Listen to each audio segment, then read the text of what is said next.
following video may contain content parents may find unsuitable for children. Viewer discretion is advised. Hey everybody, it's Hunger again. Welcome to another podcast stream. You know, that thing where we talk about stuff and play Minecraft. Like every week. It's a thing.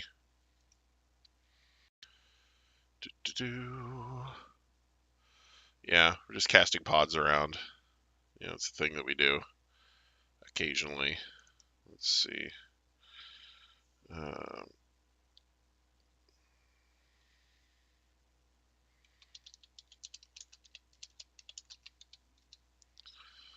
There we go.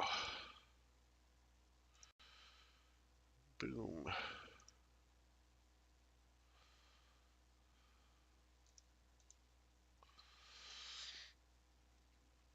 Yes, so I started working on these last time, and I just need to do like one more, and then we're good. So, anyway, let me go ahead and get the music going. Okay. But yeah, sorry I'm late. I was going to stream earlier, and then I noticed that Rude was live. So, so I ended up going to his stream and fucking around there way longer than I should have.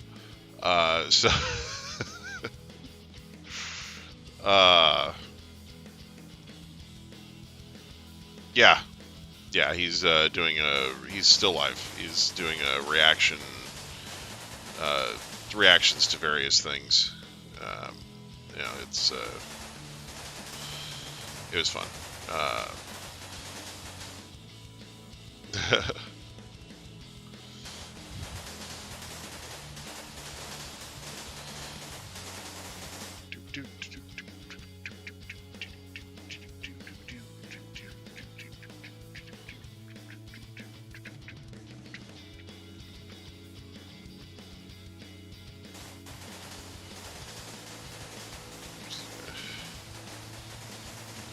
Right, yeah.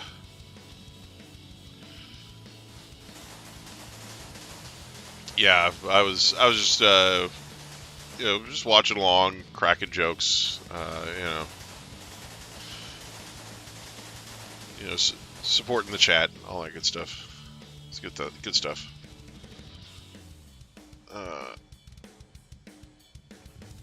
The sound of concrete powder, yeah.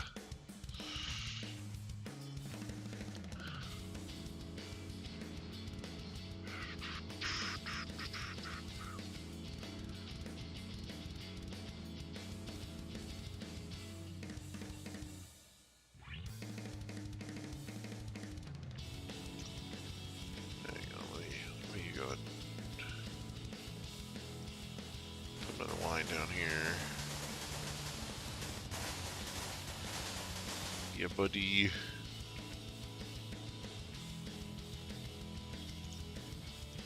Is that a wandering trader, that bastard? I'll murder the shit out of him. Get you.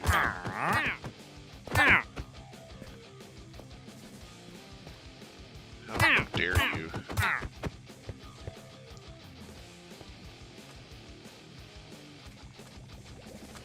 Fucking asshole, get out of here.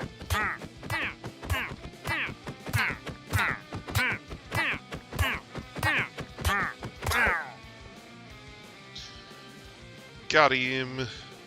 I think the llamas died from something Caps did. I think Caps put something around here that gets rid of llamas, but it doesn't do anything to the traders. So, I think it's something like that. Okay.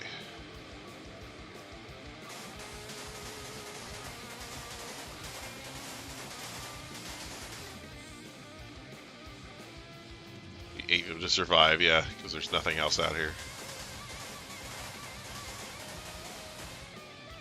A llama? They're supposed to be dead. You just make a thing that turns wandering traders into llamas.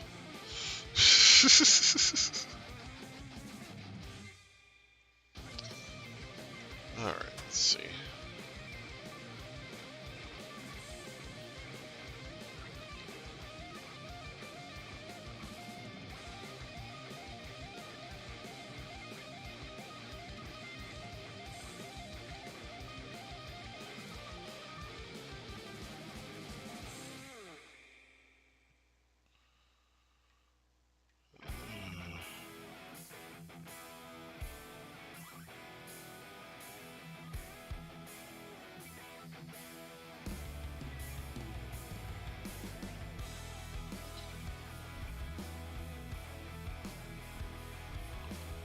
Okay, so we got 53. I don't know how llama tastes. I haven't heard it compared to anything. Probably tough and gamey and not very good at all. Otherwise, we'd be eating llama all the freaking time.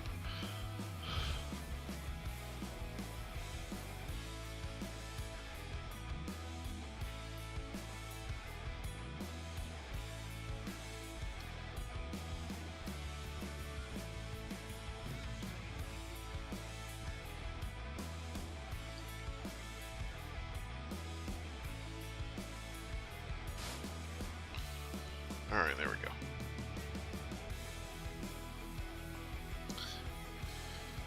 Burnt tires.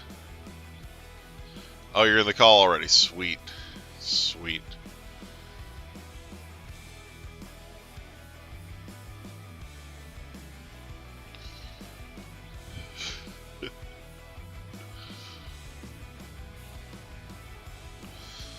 Alright. Hello! Right here he is. Oh, man. Here we go. Help has arrived. Yes, Help has help lay has arrived arrived. indeed. But yeah, Arrived. so, Anyway. so Rude was streaming earlier, and he's doing reactions, and I mentioned... Yeah, I took a little bit of a Yeah. glance at it. I mentioned Aquad's ASMR mail time stream, Oh god. Oh yeah, I saw that. and we couldn't find the video on his channel. Oh. He, Yeah, I may or may not have taken that down. Okay. okay, I thought it might have been like privated or or maybe, just straight up deleted. maybe just straight up Privated. deleted or unlisted. I also don't remember. I think I might have privated it. Oh man. It's been a while. but yeah. Oh man. But yeah. He was gonna DM you and ask you for it, but he said you blocked him. I don't remember blocking him. Wait, Right. did you? Wait, what? Oh man. No, I don't remember blocking him. Man, I thought Rude was a cool guy. I think it's I guess think the issue is that since we don't share any mutual servers, Oh yeah, maybe I don't have him that's blocked. Yeah, I don't have him blocked, but we're not added as friends. Oh, okay, You- yeah. him or You can let him know that. Well, I mean, if he's in You- I think he is in my server, so he should be able He's to. in Hunger server, and you are too. So Yeah, Let me see. This is weird. I don't remember blocking him. I don't know. I don't know what happened.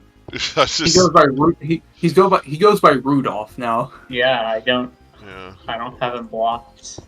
crazy. Weird. That's Oh, yeah. weird. I have no idea what happened then. Yeah, who knows? Of course. But yeah, Tap out if it kicks me out of the server. super funny though. Whatever. But yeah, like, because like I was telling him that you were having trouble getting into the package, you know, and he's like, how do you have trouble ripping open tape? No, we see the issue with that was I was holding my phone with one hand Right, and right. trying to use the other. So I was Right. like, So it's surprisingly kind of difficult to open it with just one hand. right, yeah. Right. So, but yeah, it was a funny conversation though. We were It was. because we were talking about Let me just scroll back up and see what all we've said. you know, I checking the chat on Root stream. Yeah, I'm taking a look. Oh man, but yeah, Let's see if I can even find it. because we were talking about this guy that he was watching a video of this guy making like spaghetti and meatballs, you know. Oh yeah, the first thing you said.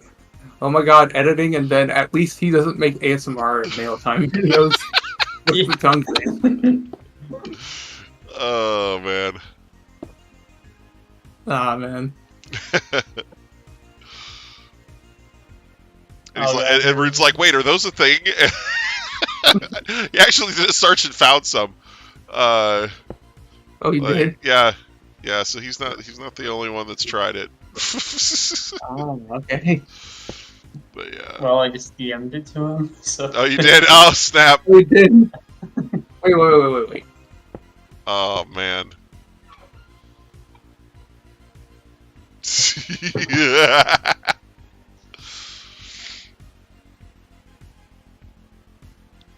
Oh, that's epic. I'm still on his stream. I want to see if he actually reacts to Oh my gosh. you DMing that to him. He's just gonna be like, what the? Oh man. He asked me to DM it to him. So. Oh yeah. Oh yeah, true.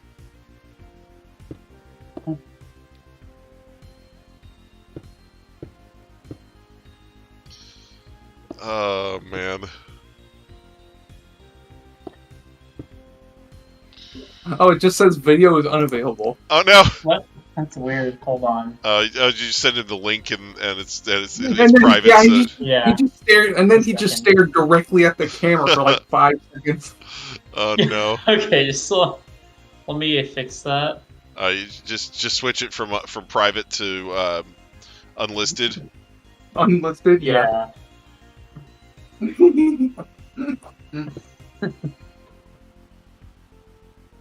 Jeez. Looks like the screen. Damn. Okay, there we go. Should work. Howdy. Now. Hey there. Yo, what up, Hello.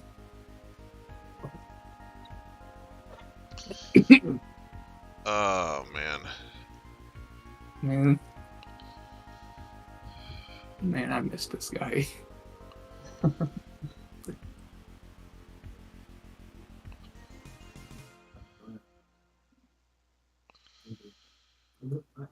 Oh. So another day or two of work on it, and then PC's daily dose should be released. Oh wow. Yeah, I saw. Yeah. It's looking pretty nice, honestly. Yeah, it looks pretty neat. Oh, there he is. He's watching it. Oh snap. So, Cap, since you got here late, I'll explain. Rude is also live right now, and so I mentioned Aquan's. He's doing reactions to like YouTube videos, and I mentioned Aquan did that ASMR mail time video. So Aquan TM'd it to him a little while ago.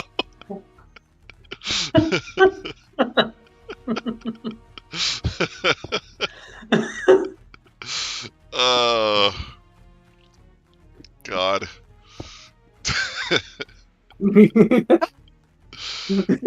Oh man. I'll have to jump into the stream. Give me a second. It's just. Butter. Wait, what? Oh man, I might have to slip into Rude's stream. Hang on a second. I gotta.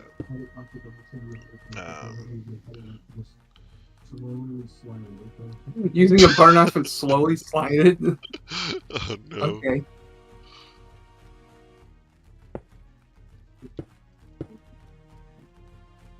Oh my gosh.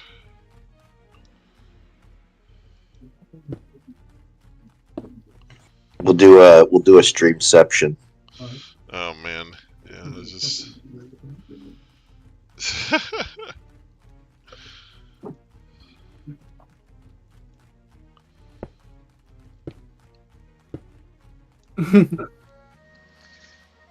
Oh man.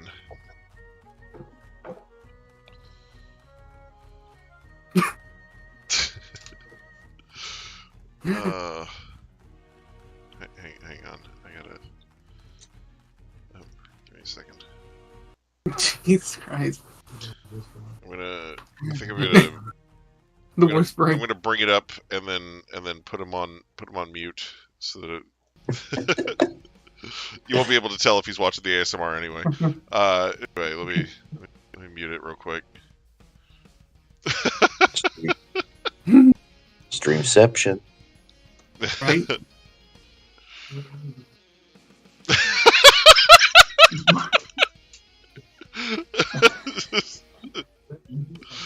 The look on his face.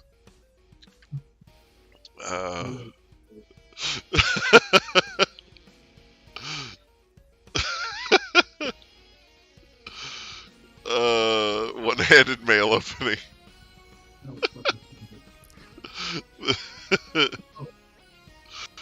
Babo. Yeah, He thought it was Yuki, but then I told him it was Wabos. Oh man. Oh man.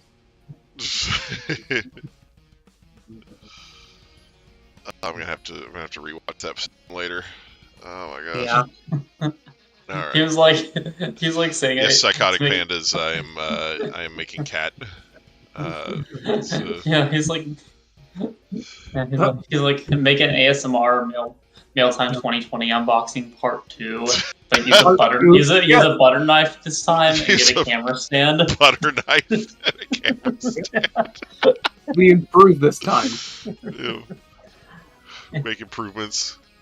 Yeah. Oh my gosh. Alright, let me put this out. Let's see. 1, 2, 3, 4, 5. What is that? 1, 2, 3, 4, 5.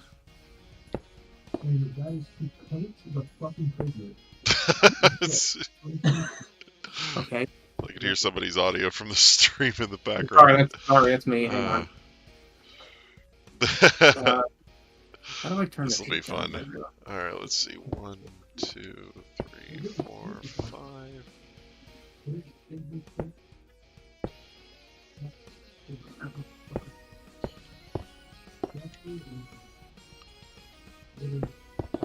There we go. Alright, so. Huh. Alright, so that's.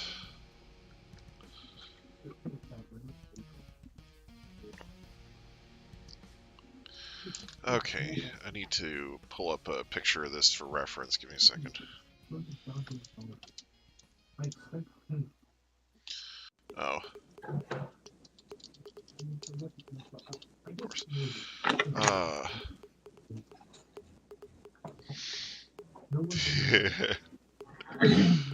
Silly Cade. Alright. Now we're talking. How come the audio from my computer comes through to my mic, but me close up to my mic doesn't? You got a weird mic. Oh Yeah, my I gosh. have a snowball. I have that thing for like 2 years. Alright. Okay.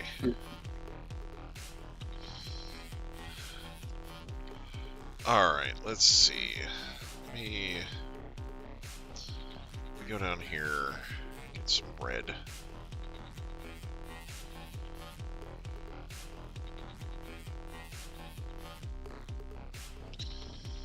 It's good enough for her collar, it's good enough for the cats. Alright, let me, Oh, speaking of the cat, I should have kept that. Dang it. Rude made a zoom in camera on his. Yeah.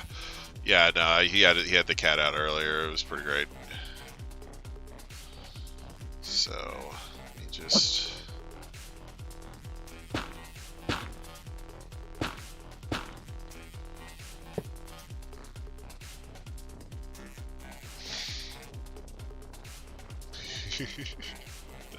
Oh my gosh, it's gonna be stinking cute. Help. Right. Yeah, I gotta get back to Minecraft Realm now that I watched that. I hate how fucking Minecraft kicks me out of the realm just for tabbing out. Tabbing out, yeah.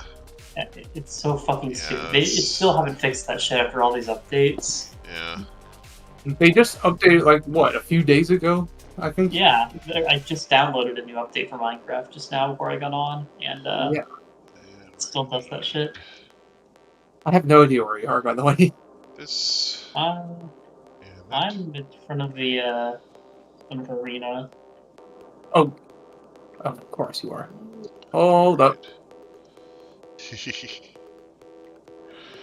Alright. Hang on, let me stop floating. There we go.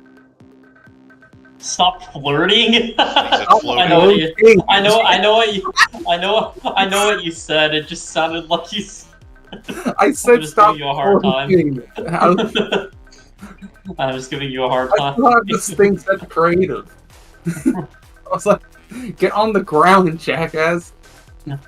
Changing into my Sasuke skin. Nice. Sasuke. After that. I'm doing third person, yeah. The Sasuke. The Sasuke. Sasuke Uchiha. Oh my god.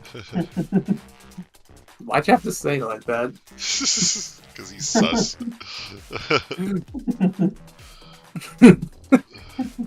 Jeez. We have to fight Sasuke because he's the imposter. Alright, anyway. God. Yeah, they literally did predict Among Us in a filler episode. Yep. Yeah, they did.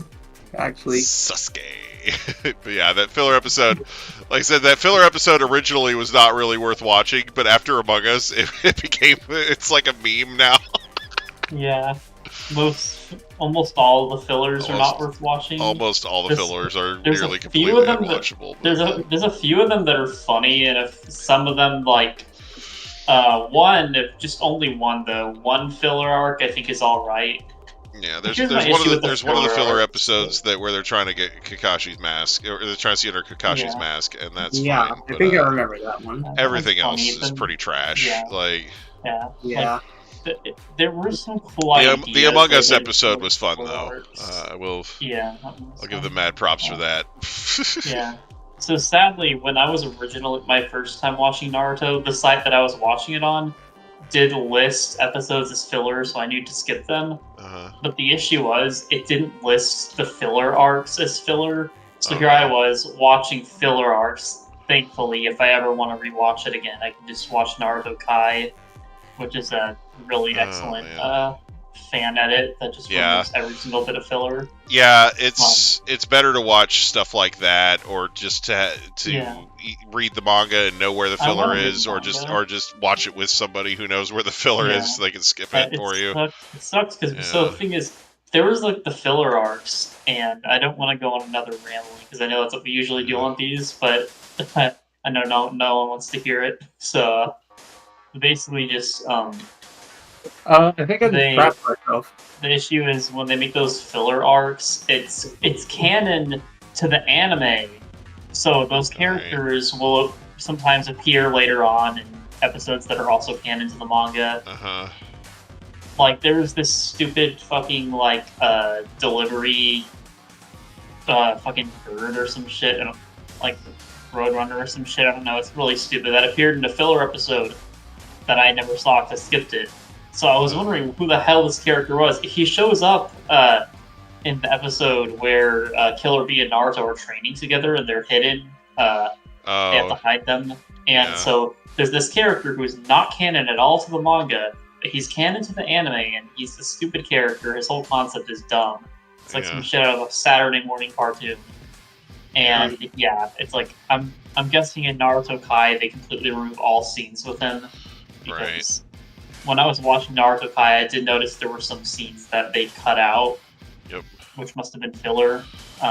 Because that edit basically removes all the filler that you so it's just...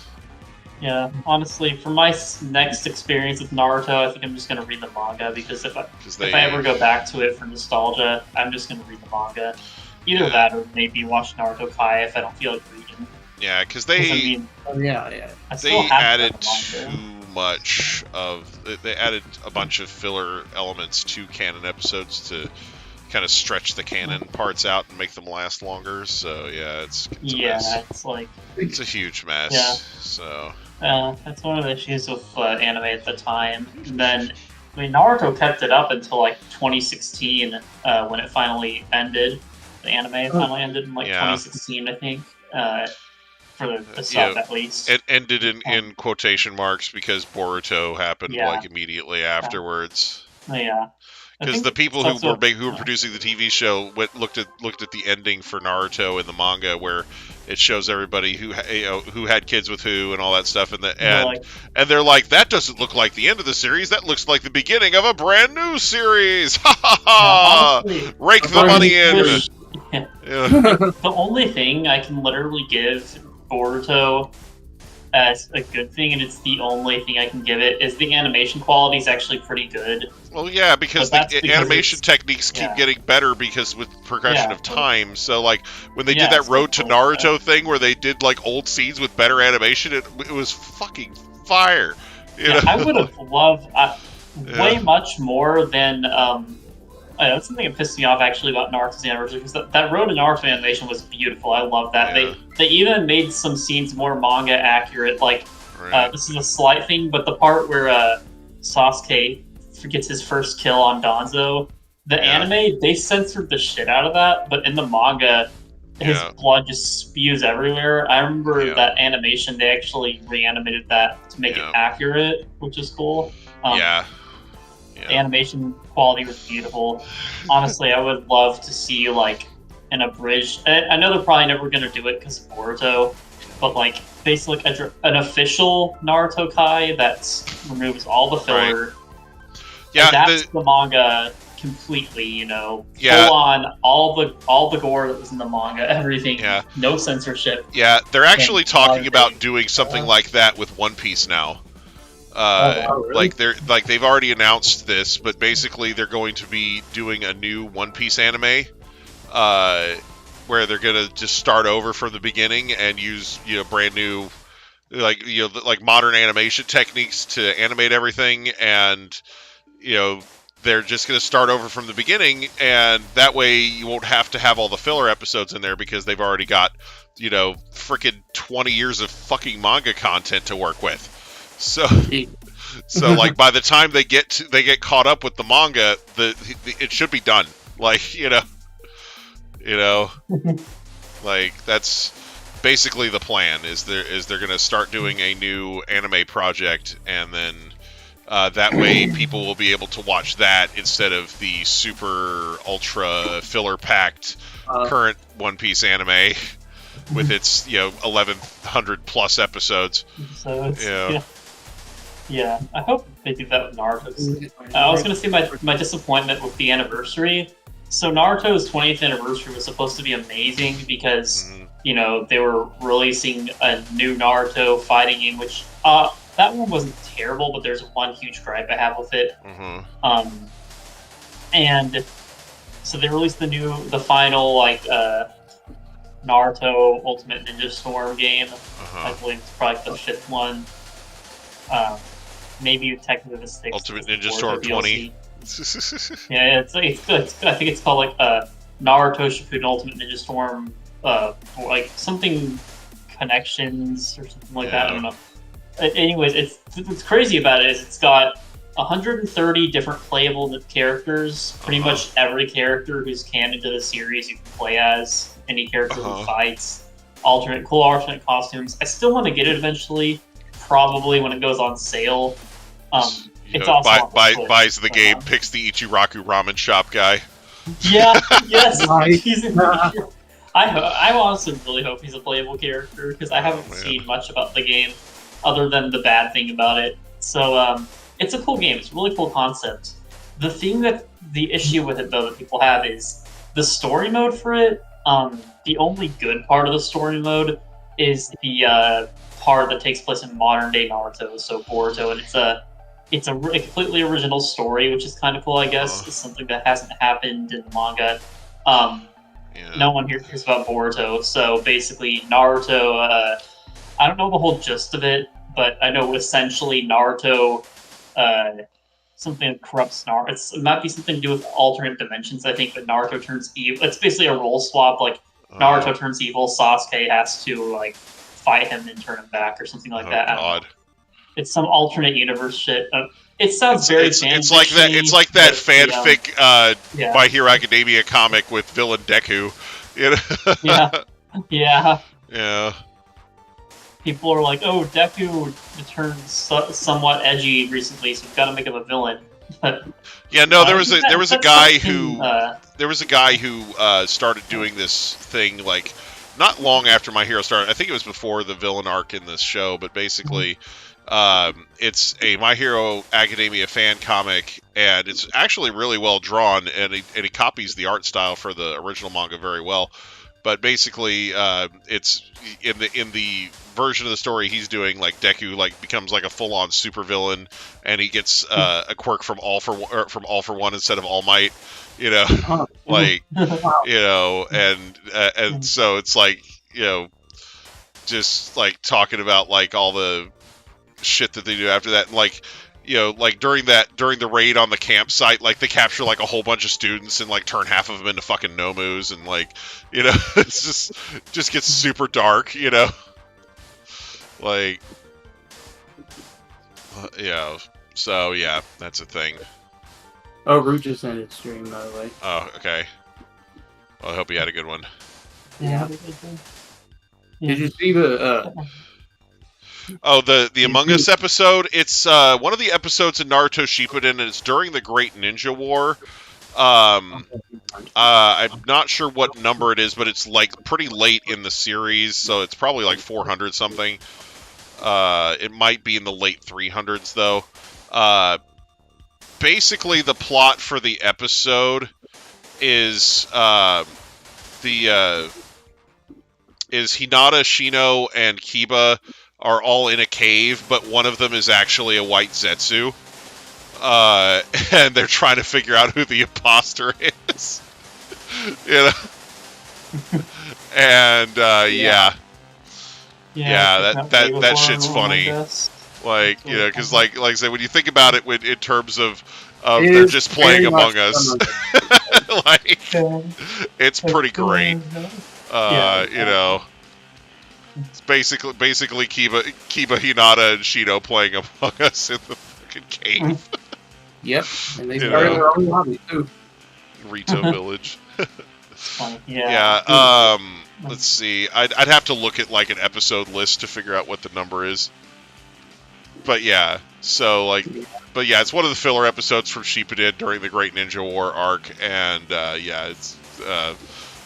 than that, like the only decent filler episode is the freaking Kakashi one with the mask. And like I said, that filler episode with Hinata, Shino, and Kiba was not interesting until Among Us happened. So Yeah. Like it became much more entertaining after that, because you can think about it with like Among Us memes in mind. Yeah. So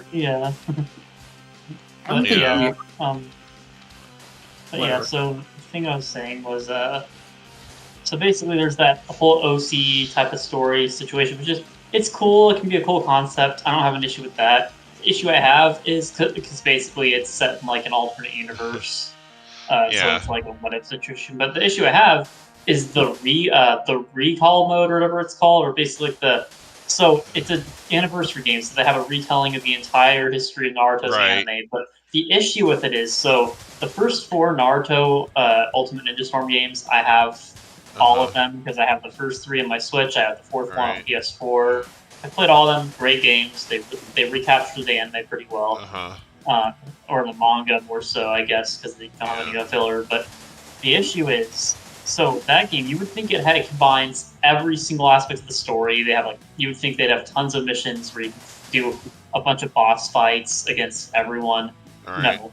It's literally just fucking a slideshow with some pictures from scenes from the anime that are dubbed over by the voice actors. They have some cringe-ass narrator who's like, Naruto then did this and he won the tournament, or some shit like that. Like, and that's people's main gripe. So the big issue with this game is the story mode, because I was hoping the story mode would be we get to do every boss fight, but Naruto versus Pain fucking Sasuke versus Itachi, all that shit. Like Sabusa versus Kakashi, like all those, like, they all exist in the games, because I've played every Ninja Storm game. I know that all those fights are already there, so I guess they didn't want to redo them again.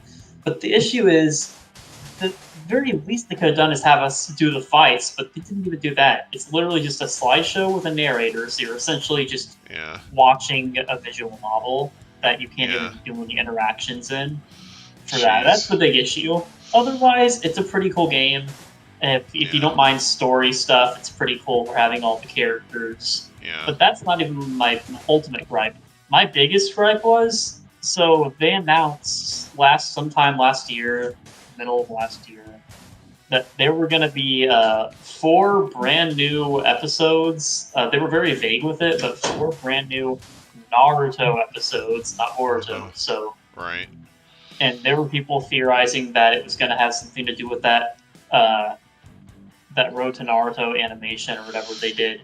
Yeah. To where it would be like 4 of the most popular arcs were going to be reanimated. That's what a lot of people were theorizing would happen, so they don't know for sure. Yeah, I've been like completely ignoring the Boruto anime. Did they ever do anything with the 7th Hokage and the Scarlet Spring story? I don't know. I haven't watched Boruto. All I know is that Shikamaru is the Hokage now. Oh god, that's dumb. Anyway, they did a the Kishimoto himself, the guy who created it, he actually did a sequel story to Naruto, but it's not called Boruto, it's just called Naruto, the 7th Hokage, and the Scarlet Spring. Yeah. So I was wondering if Boruto had done anything with it, or... I don't watch Boruto, but they probably did, because I know that Boruto... You would think if they had canon content, they would go for it, but, anyway. I haven't watched Boruto, so I think they might have. I think they might have heard something similar to that. All I know is, I just know bits and pieces about Boruto, because I still do hear people talking about it when I hear Naruto-related stuff, just because I like to keep up with things related to a series that I like, even if they're going downhill. Right. But yeah, so I think there was something about Naruto not being the Hokage right away in Boruto, and he gross. Something like that. I don't know. So they had to do that, and then he becomes the Hokage. I mean, he is the Hokage, and it has been for years. And from what I've heard, at least now, Shikamaru is the Hokage because some shit happened, and then there's another conflict going on because obviously you can't just resolve that shit, and then. Boruto, some shit with time travel, and Naruto stuck in a different dimension. Naruto lost Kurama. Sasuke also lost his fucking Rinnegan. So because they literally beat the shit out of both of them with the Nerf stick. I heard that. I heard that about Boruto. They're probably both gonna die too. I think so. It's because killing off the entire legacy of well, and that's the thing is they had Naruto lose Kurama, and it's he's kind of dies without him. It's it makes no sense. It completely destroys the lore. Yeah, the funny thing is that Kishimoto, if you look at the Boruto manga, Kishimoto is listed as a consultant. They're supposed to be consulting about this shit. I can almost guarantee that Kishimoto isn't actually doing any real consulting. They're just calling him and going, "Hey, would this work?" And he's like, "Yeah, just leave the money on the front lawn. Just bring the dump truck." He does not give a shit anymore. Yeah, so I don't care about Boruto, but yeah, like I was saying, the 4 new episodes were not going to be anything Boruto related. That's why people were guessing they were going to be reanimated arcs, because I don't know what else they could have done. Right. So it's probably what it would have done. But the issue with that is how they ruined the anniversary was they were canceled straight up. They didn't announce why. They were supposed to air, I think, in December or November or something. Huh. They never did though. Oh, the Road to Naruto stuff. Yeah, the 4 episodes that were each going to be an hour long. Yeah. Supposedly. Yeah, it's supposed to be September or some shit, right? Yeah, it was supposed to be way back in September, I think. Because I remember never seeing anything. I thought maybe they were delayed. Yeah. People were just saying they're straight up canceled silently. So yeah, it kind of sucks because, again, that's it's one of my favorite series, and it's also one of the most popular anime/manga series, so you would think they did something better for it, but it would be cool though to see just a reanimate the entire anime. I know it will cost them a lot of money, but they have plenty of money to do it. And like I said, they don't have to reanimate the whole thing, just all the canon parts. Just leave all the filler episodes and filler scenes out and reanimate the thing, and you've got a winner. You don't have to go back and fucking do Boruto. You could do, Naruto They could Brotherhood also- or whatever, and fucking. Yeah, I was about to say they could actually. I was about to say they could actually do like a Full Yeah. Metal Alchemist Brotherhood where it doesn't Yes. have to be it doesn't have to be as spot on as a Dragon Ball Z Kai. It Right. could be like Brotherhood where you can watch the original Naruto to get the gist of certain things and then just watch that, or just do a Dragon Ball Z Kai. Yes, and- it's true. This isn't Pokemon. This is a Yeah, more of a podcast this is in stream. I do in fact Yeah. play other games besides Pokemon. I know it's crazy. Imagine Yeah, I mean, imagine having this is gaming tastes that Pokemon, range to more than one genre or one franchise. But yeah, I know it's wild. But yeah, I realize that as a YouTuber, it's more effective. It tickles the algorithm more to just do one freaking thing. But yeah, I basically spend all my gaming time on YouTube, so I play what I want to play most of the time. Yeah. Did you see that? Sometimes I Tree play that- games that piss me off too. So Like there's Tears of that. the Kingdom. Like I mean, occasionally, Hmm? Yes, yeah, there are cats in Yeah. this particular part here. Nice. So Did you see? Oh, there you are. I actually wasn't able to make it to the last stream. Did you get any Yeah. further in Tears of the Kingdom? oh yeah, He got a little bit yeah. further. I did 4 more shrines. And met Pura, and she had Sakura's voice Oh, actor yeah. from the dub, Yeah, so I know, I was promptly about to say switched the she- language to Japanese. Yeah, So- you should. You should switch the language to Japanese because Yeah. I mean, Pura is an amazing character, but it sucks that she has Sakura's dub voice actor. Yeah, Just Yeah, like, that, honestly, Really? yeah. wait, speaking she of, had speaking of Zelda, a voice actor? I didn't even notice. yeah, Yeah. I noticed it the first thing I saw her. I was like, oh no. I was like, oh no, it's Sakura. But yeah, so Sakura, if she was useful. yeah, Sakura, if If she was useful. useful and also if she was hot, I mean, All right. So I- the original oh my God. pattern that I found only had Luna and Artemis. So I went ahead and added Diana. Small cat. Jade. Yeah. Yeah. In Tears of the Kingdom, the game gets really good the further you get in. Yeah. And also, yeah, the something that I thought was cool about the Zelda games they've been doing for voice acting is, since they only have voice acting for like the cutscenes, Yeah. there's still like quite a few cutscenes. They actually have multiple dubs. There's like a Right. Japanese, English, French, German, German, yeah, those. Spanish, 2 different Spanish. Yeah, I noticed. dubs. And I gotta say, because I have the game, I rewatched every cutscene in every single language, and holy shit, some of the dubs sound insane for some of the Yeah. cutscenes. I'm not gonna spoil anything, but damn, some of the voice acting was really well done. Like, That's good. That's good. yeah, Yeah. But yeah, like they got British Zelda again, which was British nice. Zelda. Right. It's because it is. Yeah, it is what it Yeah. is. That's the idea. yeah. I Yeah. just played the Japanese dub if I were you, but there's some cool like But yeah. Spanish and German Yeah. dub moments in it that I watched. Yeah, just Japanese dub, but just because Sakura's voice actor. Yeah. Just kidding. But, I mean, she's not a bad voice actor at all. It's just the Yeah, fact that it's- she's known for Sakura is like that's Well, all you think of when you yeah, hear that well, one. and the other thing on that is that like the tone that she's reading Yeah. the lines in for that character is She just so has, like- condescending and bossy. And just like yeah, like I didn't mind it when she was playing Sailor Mercury in the new English dub for Sailor Moon. But as Pura, she just instantly rubbed me the wrong way. So, yeah. I think that's part of Pura's character. I'm not sure. She's kind of like Oh, the moon He's for kind the of logo on the top right. So I think those are frog lights. I think I used yellow frog lights. Yeah. For like I used like regular like yellow like powder, concrete powder here, but here I just use OSHA frog lights. So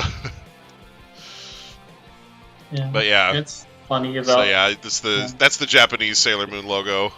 So something that's yeah, it's So I got the Japanese logo and the English logo. Just finished the cats.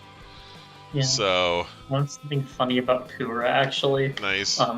In that game. So basically, how like in the first game, Pura is like over 100 years old, but she's like really small. She used He science fixed to it. turn herself into a small child.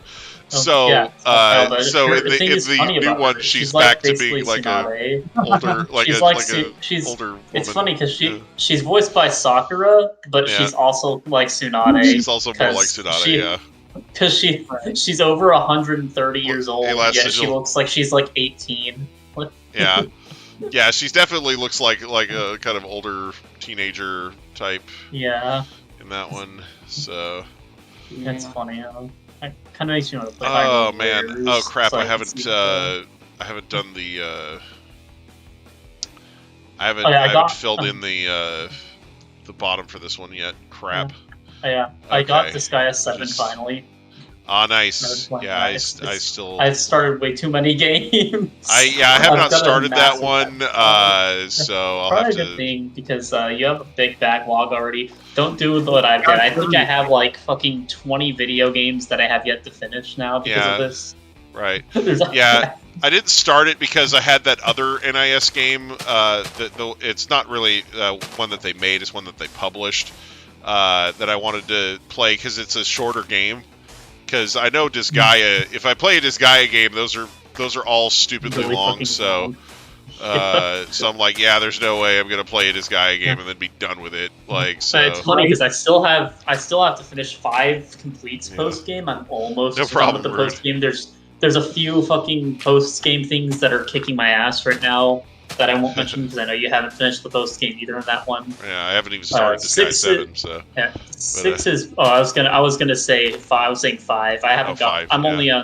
only on chapter 4 in Disgaea 7. I just got to chapter 4. yeah, 5 I also, I actually did a lot of the post game, but I think I got stuck Yeah. somewhere and kind of stopped. Yeah. Uh, Yeah, a lot of the post game is fine, but there's some parts of the post game that are so fucking hard. Once you unlock the Carnage dimension, I think you have to beat every Carnage dimension level, or at least the main ones. Oh, Disgaea 6, yeah, there's- like it's rough. Like the post Yeah, game, you have to do so much grinding and like both in the item world Yeah. and just Oh, I thought you were Just talking about level 7. grinding. Never mind. Oh, I to mean, get- okay. All I to- said about 7 is to get that I the just got it. stuff done there. Yeah, Yeah. I thought you were. I thought you were. mentioning- Disgaea, absolutely. Like if you're trying to like 100% the game or even like get close to doing all the content, including post game, Disgaea just takes freaking forever.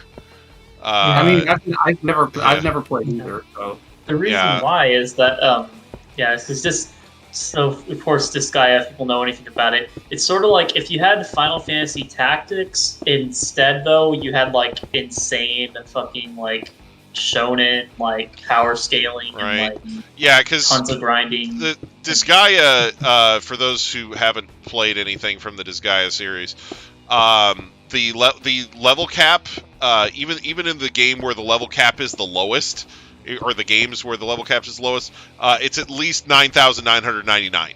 So you can level up your characters Yeah. to level 9,999 at the minimum. Like there's games later in the series that go way past that. I guess they are pretty generous with their and the- level cap. Yeah, and the thing is, in the post game, they make content that you could that you're supposed to do with your characters like that high up. You know, like Yeah, usually the main so- games go up to like level 130 or so. Then yeah, like as the far post as game like you can get like up to, where, like you can fucking- safely beat the characters. Like you can safely beat the main game, without leveling your characters too much. But then. They give you post game stuff where it's like, oh yeah, here's this level 1,500 character that you're supposed to kill. Good luck with that, you know. Oh, here's this fight Yeah. full of level 1,000 characters, you know. Just So like, here's the thing and about- they've all got kick-ass gear too, you know. So good luck killing those, you know. Yeah. Oh, Yeah, the thing that's pretty cool about the thing that's pretty cool though about this Gaia though that I'll say is that what soul? Huh?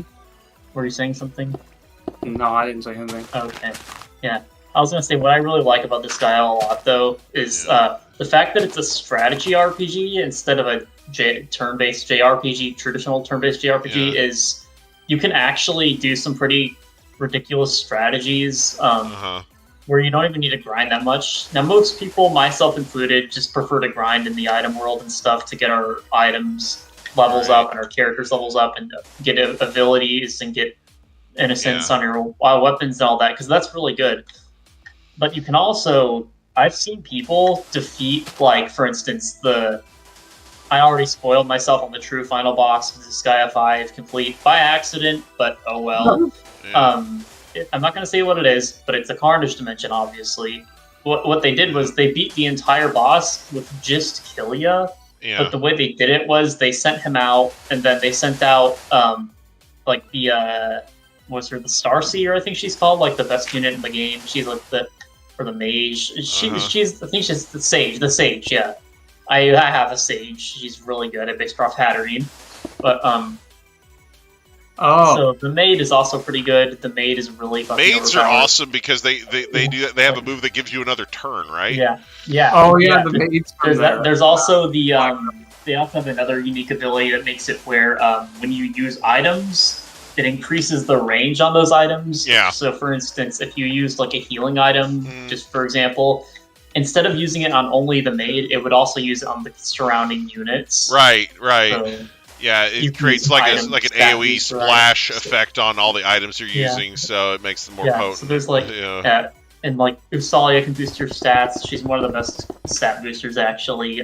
She also has that like broken transformation where she can slice away at everyone. So basically, I think what the person did is they maxed out Killia's attack with like different supports, and they sent those supports back to the base, and then they raised his defense, raised his HP.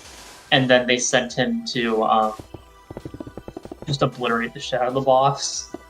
Yeah, it's actually funny as fuck to use Killia's ability with Usalia, because Usalia basically just chips in extra damage from wherever she is on the board.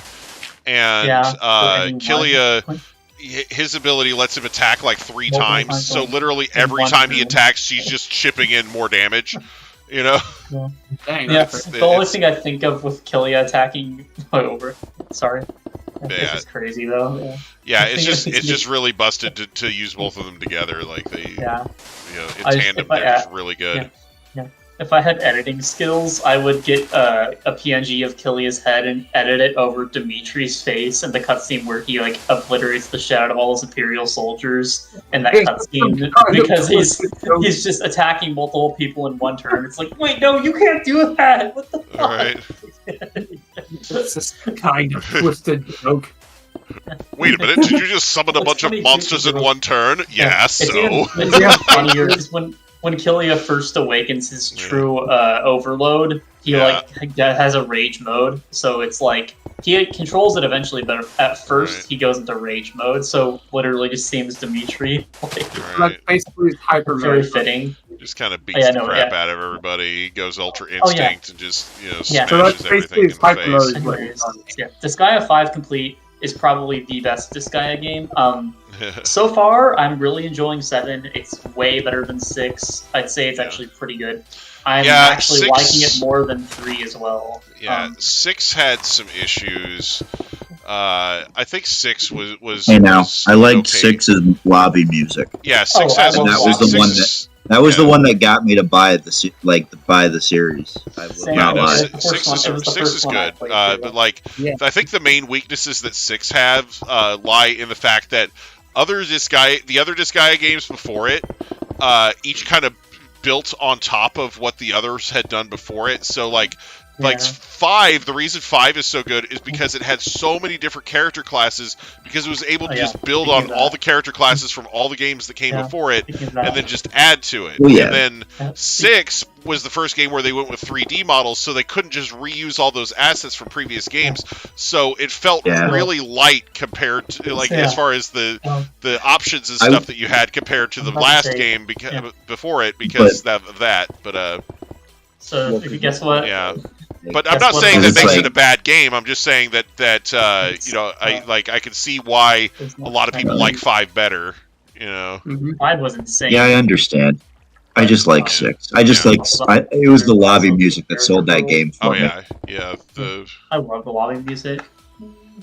like a lot of the I used to watch those streams, Yeah. and I would fall asleep watching like the streams, and that music would just get stuck in my head for days. And I'd be like, okay, I have to have this game. It's an Yeah. I amazing literally game. I bought the must have game. it.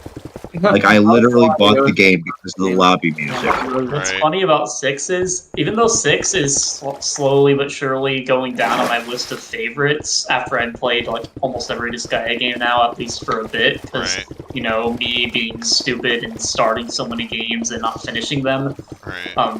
I think the only Disgaea games so far that I've finished the main stories on were 6 and 5. Man. Because 4, I'm just barely through that. 3, I think I'm like halfway through the main story. 2, I only did one stream on my channel so far, so I'm waiting because I do kind of want to continue that eventually. Yeah. And 1, I'm not that far either, or 1 complete. And then Yeah. there's D2, which I don't even have actually. Yeah. So Yeah, I don't have D2 either because when I first heard about it, I thought it was a remake of Disgaea 2, so I ignored it. Yeah, So Disgaea 1 was the game that I did play that one. I played the hell out of it. I actually ended up having to buy that game twice because my fucking friend stole my first copy of it. no. Which Oh, back wow. in those, You back in mean those days, that ex-friend. shit's understandable because that was rare as fuck back in those days. Yeah. yeah, But yeah, speaking of Disgaea 1, I was out with Siege the other day, and we were at GameStop, and they had the Switch version of Disgaea 1 for $30, and I was sorely tempted. Oh, Wow. I didn't pick it up, but I already have was it very digitally, but yeah, like I already, I mainly didn't pick it up because I still have Disgaea 1 on the PlayStation 2, so it's like I'll get there eventually, you know. but I think don't get me wrong. I don't want you to get angry because of this, but I think the version on the Switch has extra content that's not on the PS2 version. Okay. But I might be wrong because it's called Disgaea 1 Complete. Yeah, and it's not necessarily abnormal for them to add Well, the more PS2 content. version was also the first version of the game, so It it's is. not going to Yeah. have everything. Yeah, Right. so I mean, I know it still has Marjorie, you know, yeah. which is Marjorie? fantastic. Yeah, Marjorie is a playable character. She's a hidden character in Disgaea, the original one. Okay, that's awesome, dude. Yeah. So you can actually recruit Marjorie. I really like from a the lot of Rhapsody Rhapsody series. characters. So yeah, I don't know, yeah. man. She's a hidden boss, and I think after you beat her, I think she becomes playable. So Yeah, I like a lot The of Switch version. I think the Switch version has like everything. Yeah. I think it's the same thing for PS4 and PS5. They So- also have it on. But, So here's Yeah. the thing. I actually got a strategy guide, like a paper strategy guide, like a book for Disgaea, the original one. Oh, It's huge. It's like a fucking phone book. Like that's like the platinum. it's like Yeah, it's like a fucking Bible. Like it's ginormous. Like Oh my god, I need to take a look at one of those. yeah, I'll have to show it off on stream sometime. Maybe if you remind me tomorrow when I'm doing Boss and Kaitos and I have the camera. Yeah, I'll try to I'll have, remember to pull that out and show everybody. yeah, 'cause I might have to. It's yeah. stinking massive. Like it's so like for a strategy guide, it's gigantic. Like Yeah, I because- really want to see it now. there's so much stuff to do in that game, and it's gonna look a little smaller when I hold it up because it's me. But 6'9" ass. yeah, but it's just huge for a strategy guide. Like I remember looking at it going, damn. Yeah, it's probably even bigger than the Pokemon Platinum guidebook, and that one's all. Oh my gosh! You know those Pokemon books where they do like the whole Pokedex and everything. Yeah. And it's Yeah, just like I got- Platinum one. Yeah. I it's owned just a few like of those. thick and enormous and everything. Yeah, it's kind of like that, but it's hardback and like slightly thicker. Oh, Like Oh wow. cool. like yeah, it's just freaking huge. Oh yeah, Yeah. you can snap a photo of it and just put it in one of the. Oh, one of the man. channel- in general, I guess. Yeah, Let so me like see the what whole I can thing. do here. So Hang on. the the whole thing is, though, basically, Disgaea 6 got me into the series, but ever since I've been playing other Disgaea games, I've been slowly but surely pushing it down my list. I still like 6, because it got me into the series, and it's still a good game. It has a good story. It's a unique story that's not really in any other Disgaea games. But there's reasons why I like the others more, because they just... But after playing 7, since I have it now, and also I got the complete edition, so like the deluxe edition, whatever, all the DLCs included and everything. I've been doing the DLCs, and oh my god, first one, it's been making me over leveled for doing those DLCs. Yeah. So because the DLCs in this game, I don't remember if they did in the other ones because it's been a while, but they actually scale to your levels. So I could have sworn 5 had some DLCs that didn't scale. So far, I've done like half of the DLC mission or worlds. I got Laharl, Etna, Rosalind, Killia, Seraphina. Laharl's like sister, Biko. Oh, Biko, yeah. Zed. What the girl from Disgaea 6, Melodia. I got her. Oh, yeah. I got I also got Axel, and I also got Okay. what's his name? So Red hair guy, main character Disgaea 2, and a few others. Yeah, but there's still a lot more.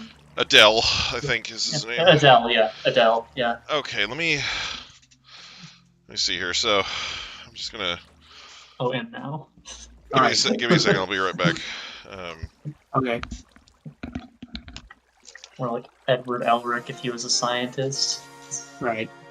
It's kind of That's still funny really- because the whole scene with Shao Tucker just Okay, Yeah. back. the fact that he's voiced by Vic Mignogna is Me- funny Okay, because of right. Shao Tucker. But Give me a second here. Okay, this is the wrong dang camera. All right, give me a second. Me. Oh, he's switching to the See. camera.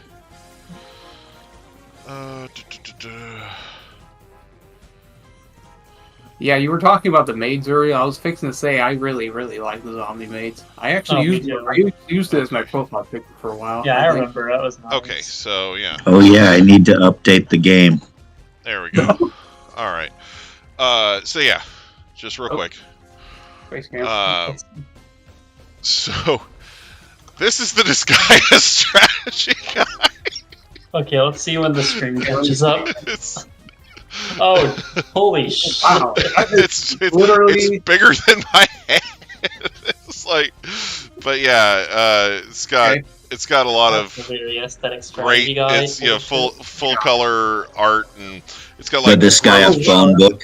growth charts. Oh yeah, Marjorie, right there. Nice. She's just. So It's the lore book, right, Yeah. Hugo? Yeah. it's just Oh, damn. massive. So yeah, it's a strategy guide, but also everything, and they're Etna and a printing on the back. This is the Disgaea 2 one. Oh, Etna's on the back. I see that. Yeah. So, Oh, jeez. so this is the Disgaea 2 one. It's a paperback, but it's also it's just it's down with the thickness. Yeah. It's kind of insane. So yeah, Right in the size yeah difference. just little. That's some of the stuff in here, That is really cool Yeah, artwork. actually, it's pretty good. yeah. Makes me wonder how much it's going for sale on eBay. Right, Probably yeah, like just- a couple hundred. Like, More cutaways to the camera, I may have Yeah. to buy one and just take a look at it. but yeah. if So I this ever- is. I've become such a huge fan of the series that I kind of just want to buy the Yeah. guidebook. for the This first game. screenshot on the back. Item. Look at this screenshot on the back. Devastate the enemy, and Devastate the enemy. it's literally over 2. look at the damage. 21139 Look at the stupid damage. Wow. Why do you need to do this? Literally devastating the enemy. That's like definitely post-game shit right there. Imagine needing to do that much damage to kill something. It's either that or it's post-game damage on a level 1 enemy. But yeah, check it out. It's a mugshot page for the Dark Adonis virus. Oh wow. Oh yeah, it's Yeah. Mr. Mid-Boss. Yeah. Your name is... He's like, I am the Dark Adonis virus. Your name is Mid-Boss. Yes. I love how in the book, it actually just says Mid-Boss. Even the swinging virus is- Oh my god. It's so good. The name is Vyers. I know. he's just like, your name is Mid-Boss. All of the flan. But yeah, anyway. Nice. So yeah, oh yes, the absolutely... I seriously haven't played that fucking game since since it first came out, and I still remember that part. Yeah, it's because it's iconic. It's so funny. He's just like, your name is Mid-Boss. But yeah, all the freaking Laharl mugshots, including the absolutely livid one. Yeah, absolutely. You know, Fucking expression. just oh my gosh, yeah, the relationship chart. Just the freaking Jerry Springer show over here. Yeah. Morgan and Curtis. Is there an Etna page? Yes, I'm sure she has one. Give me a second. Yeah. So we got Laharl. Oh yeah, I got her now. Oh, there she is. Yeah,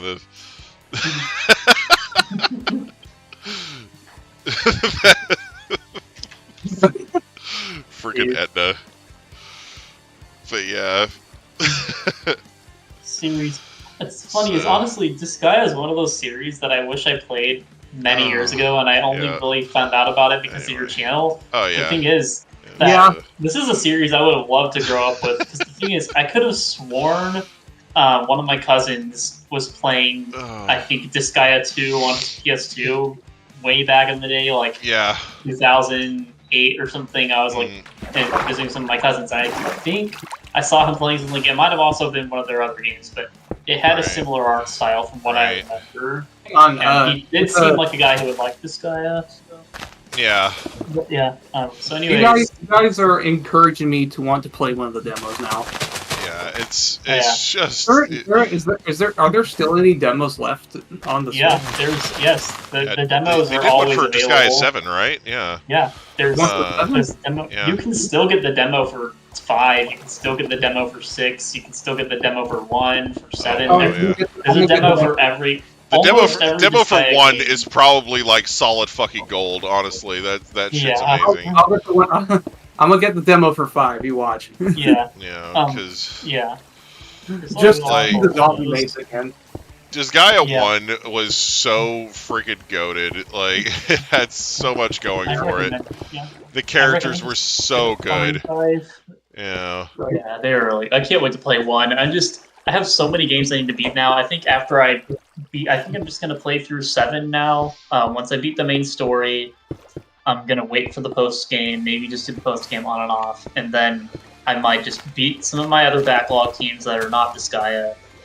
Once I beat some of those, clear them out of the way, I'll get back to 1, and then just continue onward, because I have 4 that I've kind of got through a little bit, but I'd rather just play through them in order now. Yeah.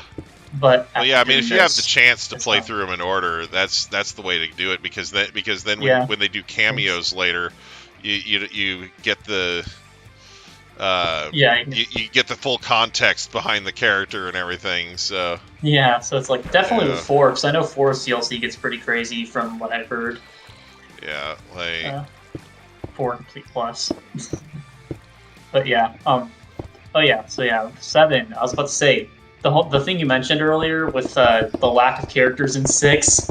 Yeah, the lack of character classes and 7 stuff. has more than 5. Oh yeah, 7 has more than 5. Right, yeah, because that's the thing is 7 they were able to build on what they did in 6, and you know, like Yeah, 5 definitely. already had a lot, so the fact that 7 has been advertised to have the most out of any Disgaea game blows me away. How they Right. were able to do that in such a short amount of time. Like, Yeah, because and they, also, you know, I feel like They have it's performance, probably easier to work with the new engine, which is why they adopted it in the first place. Because they're like, yeah, it's gonna be slow going at first, but once we get used to it, we'll be able to just add characters as we please, you know. because I know Disgaea 6 runs atrociously on the Switch in most areas, but what I've noticed playing 7 so far, I got it for my Switch. I was contemplating maybe getting it on my PC or PS4 for better performance, but Yeah. I am not mad at the performance at all.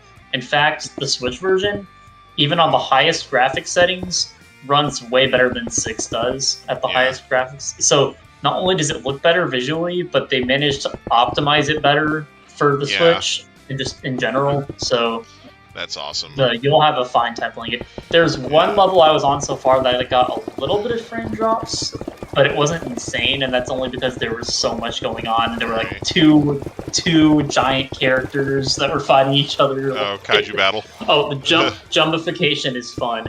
I Yeah, also am almost Friggin' Gigantamax for Disgaea. Yeah, I feel like it's literally just a parody of Gigantamax, and the reason I say that is because it lasts for 3 turns. Oh, how funny. Yeah, Except you can actually use it over and over again until your revenge meter runs out. What's really cool about the Jumbify, I'm not going to spoil anything story-wise, but I will say the feature, Jumbify, each character, including the unique recruitable ones, has their own, they're called Jumbilities, and they're unique abilities that are like passive abilities that affect every time you Jumbify a character, and they stay active as long as that character is Jumbified. And if the enemy is Jumbified, the enemy can Jumbify too if you do enough damage to their side. Yeah. After their meter builds up, you can fight them with your Jumbified units, but also your Jumbified units can do regular attacks and like smash the ground and attack a bunch of enemies. And a lot of the boosts are really fucking good. Like for instance, Melodia's, because I did some of the DLC, like I said, her fucking Jumbility, as long as she's giant, every enemy on the map gets negative 99 resistance to water elements. Yeah. So you can fucking just obliterate anything with water magic or any water attacks. Nice. Yeah. And there's also the Hell mode, which is sort of like the essentially it's the Overload from Disgaea 5, but it works a little differently because characters get their own unique attacks from being in Hell mode. The main characters, at least. I think maybe even the regular characters. I'm not that far. So yeah, the Hell mode's pretty fun because the Hell mode also grants unique passive abilities when using it. So there's going to be some fun strategies that you can do. I'm noticing so far. Oh, It's my crazy. Man. And last thing I did was unlock the item world, so I can't wait to use that. Even though I probably don't need to for a while because the DLC fucking scales. So it's I'm kind of over leveled at the moment, Oh, there it is. and I haven't even done all of it. So I can't believe I'm about to start with Disgaea 5, man. oh, and Plein Air too, because Plein Air you get her for free if you have all the DLC or the bundle or whatever. Like if you have all the character DLCs, you get Plein Air for free. You like just straight up she appears in your party. Yeah. Nice. She's pretty strong in this game. That's It's also pretty cool. That's Brady Eben. It is really epic. It's also really cool. I think the last thing I'll say about Disgaea for now, it's really cool seeing. I have to say it's really cool, honestly. The 3D art style is kind of growing on me. I remember with 6, I kind of preferred 5's art style over 6, but after seeing some of my favorite characters appear in 3D for the first time, I'm actually starting to like it. I feel like it's not because of the jiggle physics. I'm just kidding. I feel like they need to add Red Magnus to Disgaea 7 if they didn't already. Oh yeah. Because that was his whole thing in Disgaea 5 was he could become huge. Like yeah, that's funny. So it's like, that was his overload skill. Like so it's like why wouldn't you put him in there? Like I hope he is. I haven't done all the DLCs yet, so I don't know for sure. I know Seraphina's one of the 5 characters that's there, as well as Killia. It's cool to see Seraphina because she's pretty. Yeah, that's only the second Disgaea game she's appeared in because Killian was one of the DLC characters for 6, but but the other one was Usalia from Disgaea 5. So she's good. Yeah, and also since we have Hell mode now, it would be nice to see their overloads return. I think Ilias might be there. I don't know. I haven't used Hell mode with him yet, but and also also another thing. Okay, I know I said that, but it just came to my mind. Another thing that's really cool about 7 is, so in 6 they didn't have any of the like regular weapon skills, but in 7 every character can now use weapon skills too, which is really cool. Oh, nice, yeah. And they'll be able to hold guns. Like for instance, like Seraphina can use like who's a character, for example, like just any 3D character who couldn't before. Like for instance, Zed, he can now do the regular fist attacks too instead of just his signatures. So yeah, it's really cool. That's cool. So definitely really improved with the time that they had. I must say, for now, it was definitely worth the wait. Also worth the wait to get them to get it. I was like so lucky I got it for my birthday. Like I had money where I could have bought it, but the fact that my family members got it for me was crazy because like, and not just any version. So yeah, it's deluxe edition. It's one of the few times I actually would be fine with getting a deluxe edition for a game because I like this guy a lot. Yeah. I just remember when they did the deluxe edition for Disgaea 1, the fucking Etna mouse pad. Oh god. For those who don't know, when they did the deluxe edition for Disgaea 1 complete on the Switch, one of the pack-in items was one of those booby mouse pads, but it was Etna, so it was completely flat. That's funny. Oh yeah. So, it's just the next level humor. Like, so deluxe edition, I didn't get like the deluxe pre-order edition, which comes with a lot of stuff. I got like essentially the edition that comes with the DLC as a download code, but I didn't get the the full pre-order bonuses, sadly. But that would have been that's still fine. I mean, the steelbook would have been cool. Actually, well, I think the only steelbook I have for any game is Persona 5 Royal on the PS4. oh, jeez. The whole reason I have that is I actually found that at GameStop used for like $17, and I knew I had to get that because the steelbook, holy shit. The only steelbook that I have for a game is I think Ultimate Marvel vs. Capcom 3. That's a good game. Basically, I was kind of pissed too, unironically. What now? Wait, what? Oh, you too? Yeah, But yeah, basically, what happened there was I was one of the people who went out and bought that game like super early, like Marvel vs. Capcom 3, the original one, and then they were supposed to do all this DLC for the game, but then they were like, "Oh yeah, we kind of." Like there was like a tsunami or something to where it totally threw all their plans for the game into disarray. So instead of just coming out with the DLC for it, and then later on doing like an ultimate version that had like all the shit in there, they just were like, oh, we're gonna skip the DLC for the old game and just come out with this ultimate edition. So if I wanted all the DLC characters, I had to buy that shit. And Siege ended up getting it for me for like a birthday or Christmas or something instead, so I didn't end up spending any money on it, but yeah, I was still kind of upset about that, because it's like, man, I really wish they had just done the DLC anyway, so that I could have just picked up the DLC, because I already had almost all the achievements done on that game by the time the fucking Ultimate Edition came out. So that's pretty whack. Yeah, so it kind of annoyed the shit out of me. Like there were a few achievements on there that I was just never going to be able to do, but there were a few where I was like, man, I would have liked to have just kept playing that game, like, just with a few new characters, because like they only ended up doing like 2 DLC characters for the first version, and that pissed me off. because it was like, and it was like a thing where it was like, you know, they gave you a code with the when you purchased the game to get them for free or something. Like I think because it was like Jill Valentine and Shuma Garoth or something like that.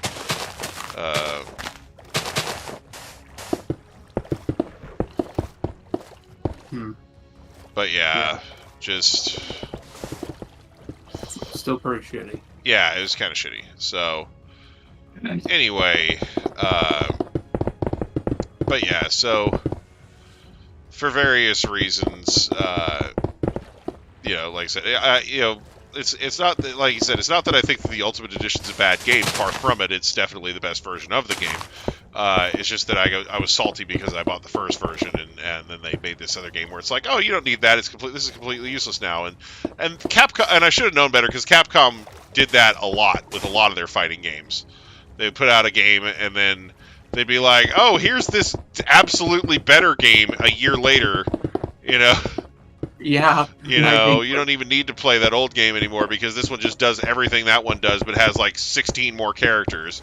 You know. Yeah, I hate when games do that. So yeah, that was, you know, that was a thing. But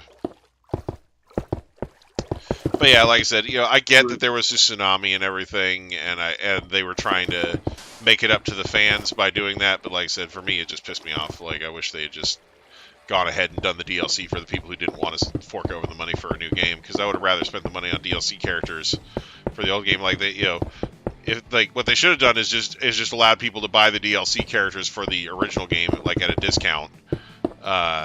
You know, because basically people were already getting a better deal just buying the new game.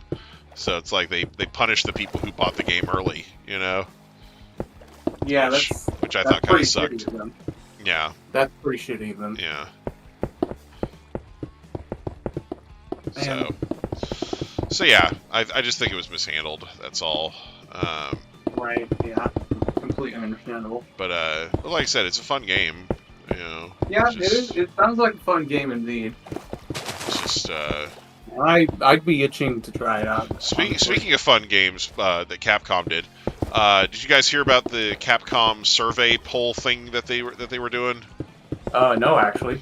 So Capcom, gosh, this was kind of going around, but basically Capcom was doing like a survey / poll thing on their website where they were letting basically you give them like your email address and some other shit and they basically let you fill out a survey about like which Capcom titles you like and which ones you'd like to see more of, that type of shit. And so everybody's assuming that they're going to use the data they get from this survey to plan out like what kind of games they're going to do going forward, you know. So Wow. So you know, basically I just kind of went in there and told them more Breath of Fire and Mega Man, please. You know, like, Nice. you know. So Mega Man all the way, dude. yeah, so you know, like, but I also mentioned Darkstalkers, I think, and you know, because they don't do enough Darkstalkers shit. Like, Oh, what's Darkstalkers? Darkstalkers is a fighting game that Capcom put together, and basically the idea was that each character is a different type of monster. Oh. You know?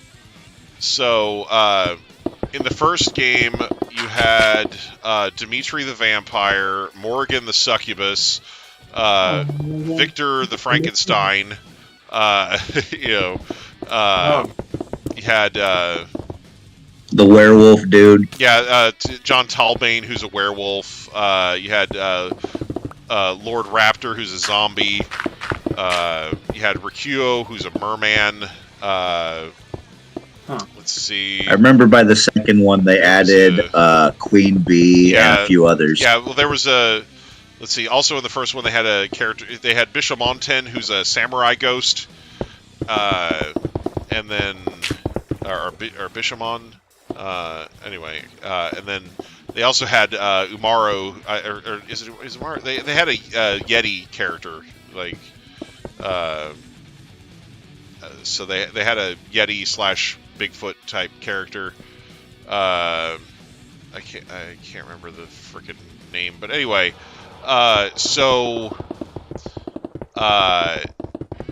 in the second game, they added Donovan, who is like a human character who's like a hunter, and then they added QB and Baby Bonnie Hood, who's also a hunter type character based on Little Red Riding Hood. They added Donovan, who I think I mentioned Donovan already. They let's see, what else? QB is basically just a bee queen monster. Like, she's an anthropomorphic bee. Yeah. Let's see. Can't remember if they added Jeddah. Oh yeah, they the first one also had Pyron, who's he's like a pure energy alien character. Like, anyway, he was the final boss of the game. But yeah, so they had this kind of quirky and eclectic thing. But yeah, like over the course of the game series, they added Lilith, who is a younger succubus, who is like technically a part of Morrigan or something like that. And then, because it was funny because when the game was in development, they had Morrigan, the succubus, as a character, and they had her as a vampire, and they were talking with some of the guys from Capcom USA about it. And they're like, oh, we don't know if we should do 2 vampire characters because we already have Dimitri and then we have Morrigan. And they were like, well, why don't you just make her a succubus? And so they ended up, like, and at that point, the Japanese had just not heard of this concept of a succubus. And so, they told them what a succubus was, and now succubi are stupidly popular in Japan because of Morrigan. Oh, wow. So Morrigan, that's actually something so I knew of the character Morrigan. Yeah. She's one of my favorite fighting game characters, Yeah. but I did not know she's the reason that succubus are popular in like hentai and stuff. Yeah, like basically succubi were popularized by her as a character. Wow. Because the Japanese hadn't really heard of that aspect of, because it's like Scottish lore originally or something like that, so it wasn't something that was really in their lore database until Darkstalkers came along. So that's funny because so when did that game come out? It was in like the early '90s, I think, or something. early Early to mid '90s, because that makes sense because a lot of the succubi like Eshi and hentai and stuff came out around the early 2000s. Yeah, so because it's something where it might have been later '90s, but I know because Darkstalkers, the home console version of the first game was on the PlayStation, so it was around that era, like so. She's like the OG anime succubus. Yeah, she definitely is kind of the OG anime. She's a very popular one. It's funny too because one of her victory poses, she just turns into Chun-Li. Like, wow. Nice. So like a little Easter egg there, but yeah, so there's that whole thing. Let's see. But yeah. So yeah, Darkstalkers had and Akaris, the mummy. That was another character that they had in there. That guy was in the first game on. But yeah, Darkstalkers. I think in Japanese the title is Night Warriors. And they had an anime too. Like there was an anime version. There was also a American television series for it. That, of course, censored and dumbed down all the fuck. But right. But yeah. So they had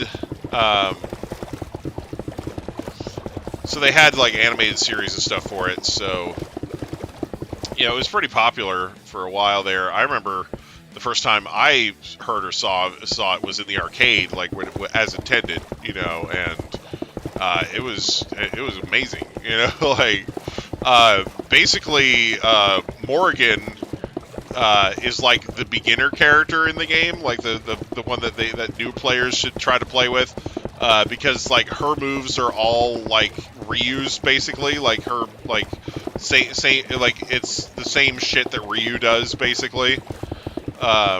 She has a fireball and a forward rushing uppercut move that are basically similar to Ryu's Hadoken and Shoryuken. So for fighting game enthusiasts, she's like really familiar, you know. So. That's why all that clones are also sucked by. Huh? I said, and that's why all that game's clones are also succubi. Yeah, exactly. Like they have Lilith, who is like a younger succubus who's like, I think lore-wise she's like technically a part of Morrigan that split off at some point while Morrigan was sealed or something. And then there's also, in some versions of the game, there's actually a combined mode of Morrigan and Lilith called Lilligan. So yeah. I see. So yeah, that's a thing. And then in other games, they just show Morrigan, like they just remove Lilith from the game and they just show Morrigan combining with Lilith at the beginning of the fight, like, you know, but it's treated as Morrigan is the one in charge, basically, you know. So, but when they did like the ultimate version, they brought Lilith back as a character. Because Lilith to Morrigan is basically what Sakura is to Ryu in the Street Fighter series, where she basically does all the same moves, but they're like weaker, you know. And she's a little faster, you know.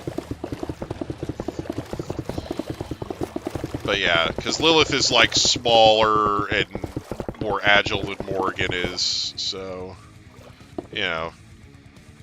But yeah, like, and then they added like super moves and shit in the game, and things got crazy too. So, but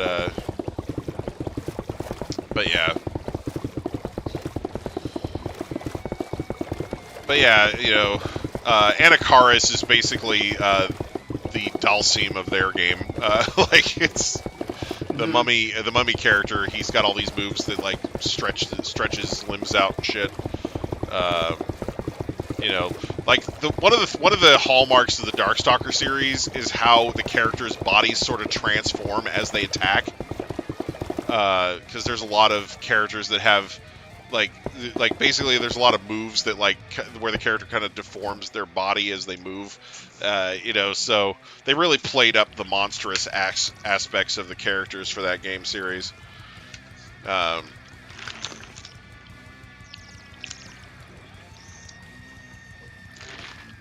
Yeah, interesting. But yeah, so Morrigan is basically the original anime succubi, which is funny. Yeah.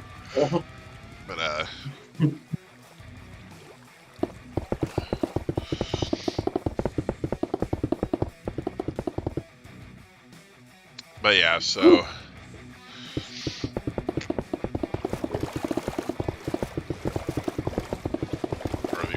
Succubus, I guess, but anyway, so. Yeah. But yeah, so. But yeah, let's see. Jeddah was another character they added in later. He's a demon, so that's a thing. Right. He's pretty fucked up. So, like his stage, like, you know, it's got like it's basically like supposed to look like hell in the background, and there's like a giant fucking demon baby in the background, and just like all this other shit, you know. It's crazy. But yeah, oh yeah, Felicia, the cat girl. Yeah, they have a cat girl in there. Forgot about her for a second. Yeah. Man, how could you forget about her? I know, she's just all tits and ass. Nice. Like literally, she's a cat girl, and she's barely wearing anything. Like, basically at the beginning and end of the fight, she just like at the beginning of the fight, she changes from a cat into the humanoid cat girl form, and then she changes back at the end, which is funny, you know. But yeah, so that's another character that they had in there. So yeah, stuff, you know. So Yeah. Stuff. but yeah, Darkstalkers. That's the type of series it is. And, there's a lot of people who really like the characters. Like, of course, it just like Street Fighter, it has its issues with like name translations and stuff like that. Because Lord Raptor the zombie, he originally had a different name in Japan, and they changed it for some stupid reason. But yeah, like, you know, but yeah, the Jiangxi character that they added later on. She wasn't in the first game, but I think they added her in like the second or third one. Yeah, I remember her. Yeah, Cienko. I couldn't remember what her name was. Yeah, like, it's her name. I think it's pronounced Cienko, but it starts with like a silent H. You know, like, yeah. So, but she's a Jiangxi, and she has like a twin that like helps her out, and but yeah, basically her whole thing is she just throws shit at people, you know, like, you know, and she's a cool looking character too. But yeah, so that's a thing. But yeah, like I said, the game has a shit ton of characters in it, and so many that it's hard to fucking remember all of them off the top of my head. I'm not like looking up a character list or anything. My local arcade had Darkstalkers too. Yeah, that's why I remember a lot of these characters. Remember a lot of the ones from the second one, yeah. Like, imagine if Rival Schools or like one of those games took off as well as like fucking Street Fighter did, because back in those days, it wasn't just like Capcom wasn't just making like Street Fighter. They made like fucking several goddamn fighting game franchises. Well, Rival Schools was a Street Fighter spin-off because it had soccer in it.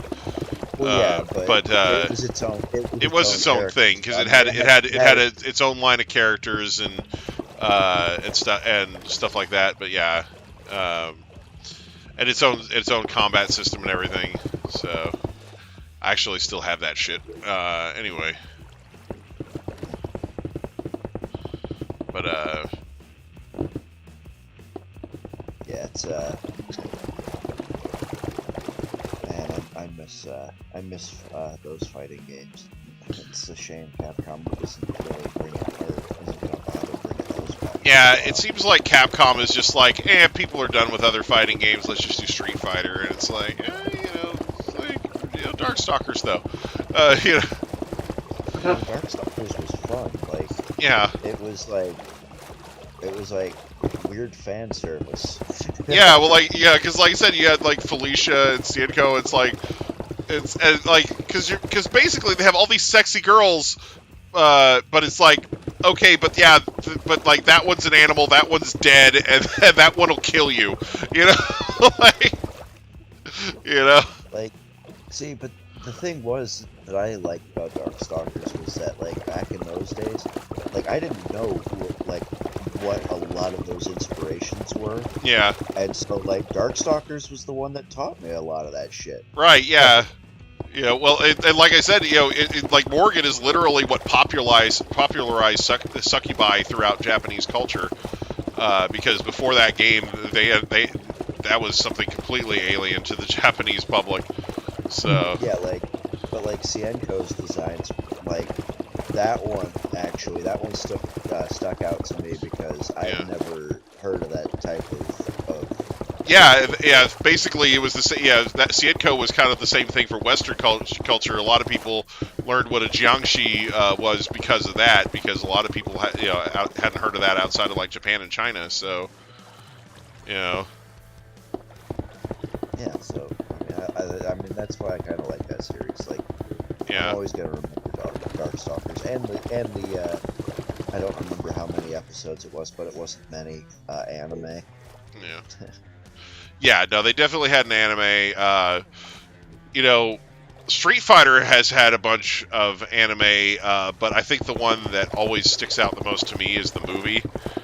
That first movie that they did. The one where Chun-Li gets attacked in their bathroom. Yeah, well, she gets attacked after getting out of the shower, so she has like a full fucking shower scene, and then and then after she comes out of the shower, Vega attacks her in her fucking apartment. And the thing is, that is the most edited part of that movie, because like when that first came to the U.S., they edited the ever-loving shit out of that scene, like the whole thing, like both the shower scene and the fight afterwards got edited all to fuck, and they even had the gall, the absolute unmitigated testicles, to release DVDs that said that they were uncut, but they were still censored. Like, yeah, they put out a so-called uncut version of the movie, but still censored the shit out of that scene.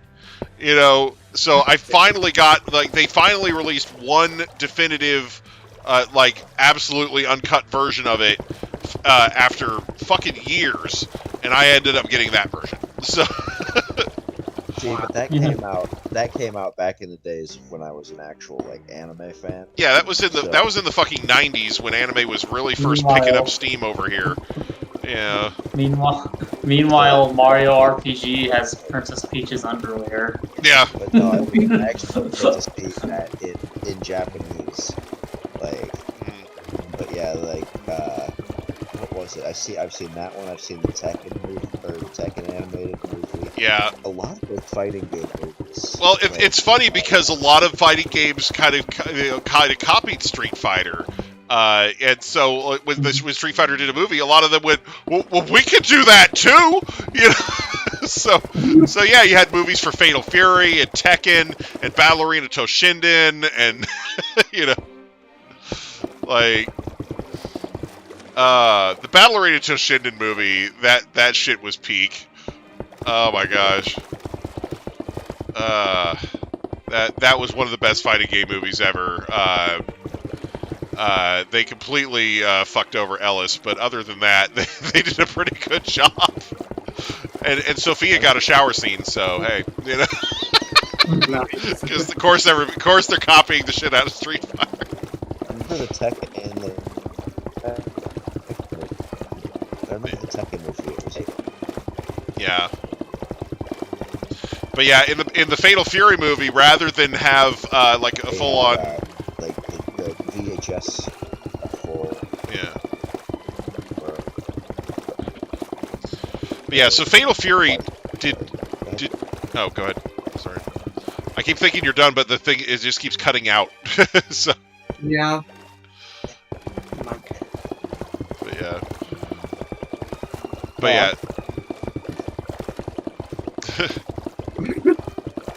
The awkward silence. Yeah. But yeah, in the Fatal Fury, with Fatal Fury, they did two OVAs and then they did a movie afterwards, and they were all like a part of one big story, or I think one continuity.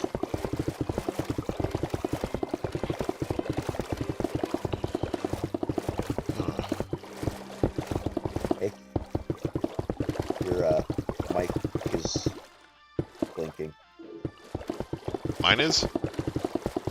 No, well, Aquan's mic is like blinking. Oh. I might be fucking up too. Yeah. I'm not saying anything, so I don't know why it's blinking. Right. Yeah. Yeah, it's supposed to blink when it's picking up sound, so I don't know. But Yeah. But yeah, like the thing with Fatal Fury is the Fatal Fury the motion picture, and I think the whole like I know the movie at least. It was directed by Masami Obari, and so Mai Shiranui in the Fatal Fury movie doesn't get her own shower scene like in the Street Fighter movie, but she has like a bunch of scenes where like her nipples are in frame for just a second. You know, like, you know, like, there's a scene where she gets attacked, by somebody who's using, like, wind powers or whatever, and it tears her fucking clothes off, and then she, like, jumps up and, like, quick changes into her fucking ninja outfit. So, like, you know, her nipples are literally on screen for, like, a frame or two, you know? So, you know, But the thing is, she was drawn like extremely sexy, and Masami Obari, the guy who directed it, was basically also the character designer for the movie, and he also has directed a number of hentai films. So, it's like, yeah, you know, that was that was kind of inevitable with him at the fucking helm. So, but yeah, it's just funny. So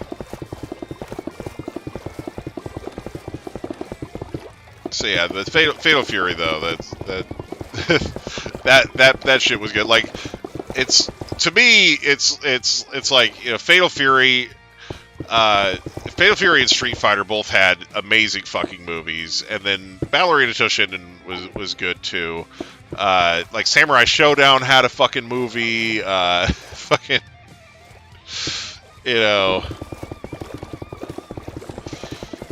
like, it's kind of crazy. Some of the fighting game movies, like, because they all seem to come out around the same time. Yeah. Like the anime movies for these things.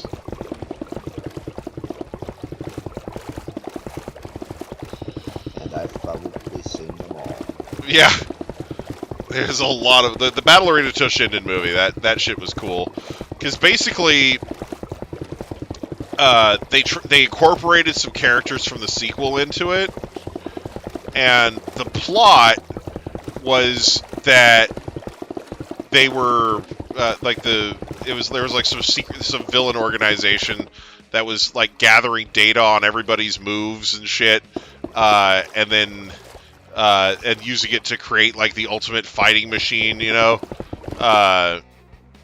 and so they basically used Chaos, who's a character from the second Ballerina Toshinden game, and he's like the fighting machine that they developed, and basically during the big final fight scene, AG figures out, all we need to do to kill this guy is just confuse it by using other people's moves, or using our moves in a way that we don't normally use them, like, because basically the reason that it was able to dodge all their attacks is because it was just anticipating their moves based on the data that they fed it, So when they started using other people's moves or fucking doing their moves differently, it just confused the shit out of it. So anyway, because AI dumb. Anyway, but yeah, no, that it was fun. Like,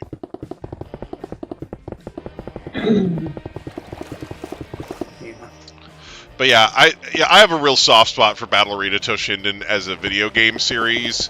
It was, I want to say it was around like near the beginning of the PlayStation's life cycle, and it's a 3D fighting game. One of the early 3D fighting games where you could run, dodge, and whatever in 3D, and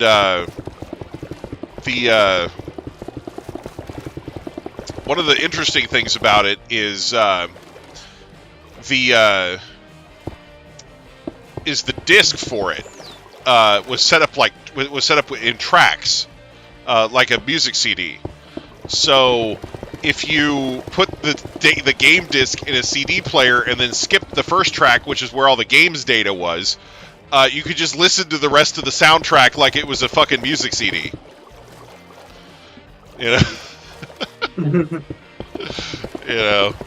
And they did that with both the first and the second Ballerina Toshinden games, which I thought was pretty great.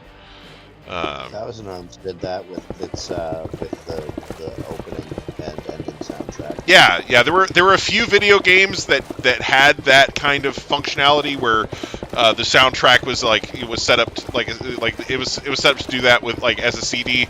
But it was kind of rare, honestly. Like, there were only a few games that I found in my whole PlayStation library that would do that. So, but yeah. So where the fuck is the Blade Blue animated?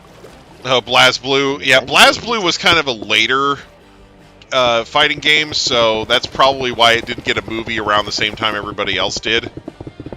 Or Guilty Gear. Yeah, Guilty Gear is another Oh, kind of Guilty newer Gear's one, good. I think. Awesome. Because like I said, the anime that got the fighting game movies, those were all, it was all stuff that was around in like the mid to late 90s. Like that's when all the fighting game movies were really being churned out. You know, so anything that didn't get one in that era kind of missed out. You know. Like I said, they had stuff for Samurai Showdown and fucking, you know. One PlayStation fighting game that was where everybody had like, it was like every hit was like a one-hit KO. Oh, Bushido Blade. So, okay. It was a fighting game by Square Enix. Love that one. Yeah, I love that one. Yeah. The whole point of it was like very, like. Yeah, you had to learn how to actually like parry and shit, because it was set up to where it was like an actual fight, because it wasn't necessarily that every hit was a one-hit kill, because if you got hit like on a leg, for example, it would just cripple that leg and you wouldn't be able to walk anymore. You know, you'd be like down on a knee, and like if you got hit in the arm, it would, you know, you wouldn't be able to move that arm anymore. You know, like. Yeah. So it was like so it had that type of mechanic to it, but like basically if you got hit in like the head or the torso or anywhere like serious, you would just die, you know. Like, so it was very much like a real samurai battle type game, and that made it really unique. You know, and you know it was, you know, like it was a really unique take on the fighting game genre from Square Enix, and it was very 3D too, because you could like kind of run around the environment and, you know, look for high ground, that type of shit. You know, like you had some options available to you in there. Like it was very strategic sort of a game. You had to really kind of wait for your shot and find openings or create openings to get the attacks you needed to win, that type of thing. You know, you had different weapons that had different ranges and shit, you know, so you had to be tactical in that way too. So yeah, you know, and sometimes those matches could get really intense. Like most matches in that game were over in less than a minute, but like there were a few of them where you could end up having like a really intense battle that would just go on, you know, like. And the longer it went, the more intense it got, because you're just waiting for that one hit that kills somebody, decides it, you know. So. It was just bringing up all those like nice fighting games that just made.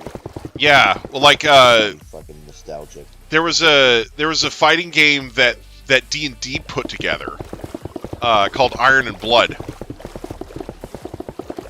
And that one was really cool. It had like a whole thing where it would basically you would pick like 2 or 3 fighters at the beginning. I can't remember how many it was, and you would essentially you would fight the other fighters that you hadn't picked, and you would get rewards for beating them. And the rewards could be like, magic, like extra magic power, or a new teammate, or like, you know, there was just all kinds of different things that you could get for winning matches. But if you lost a match with one of your characters, then they would die, and you wouldn't be able to use them again unless you got like a new teammate and re-recruited them or whatever, you know. So it was this whole thing where, you know, I think the objective in playing the game was to, you know, beat all the other characters, and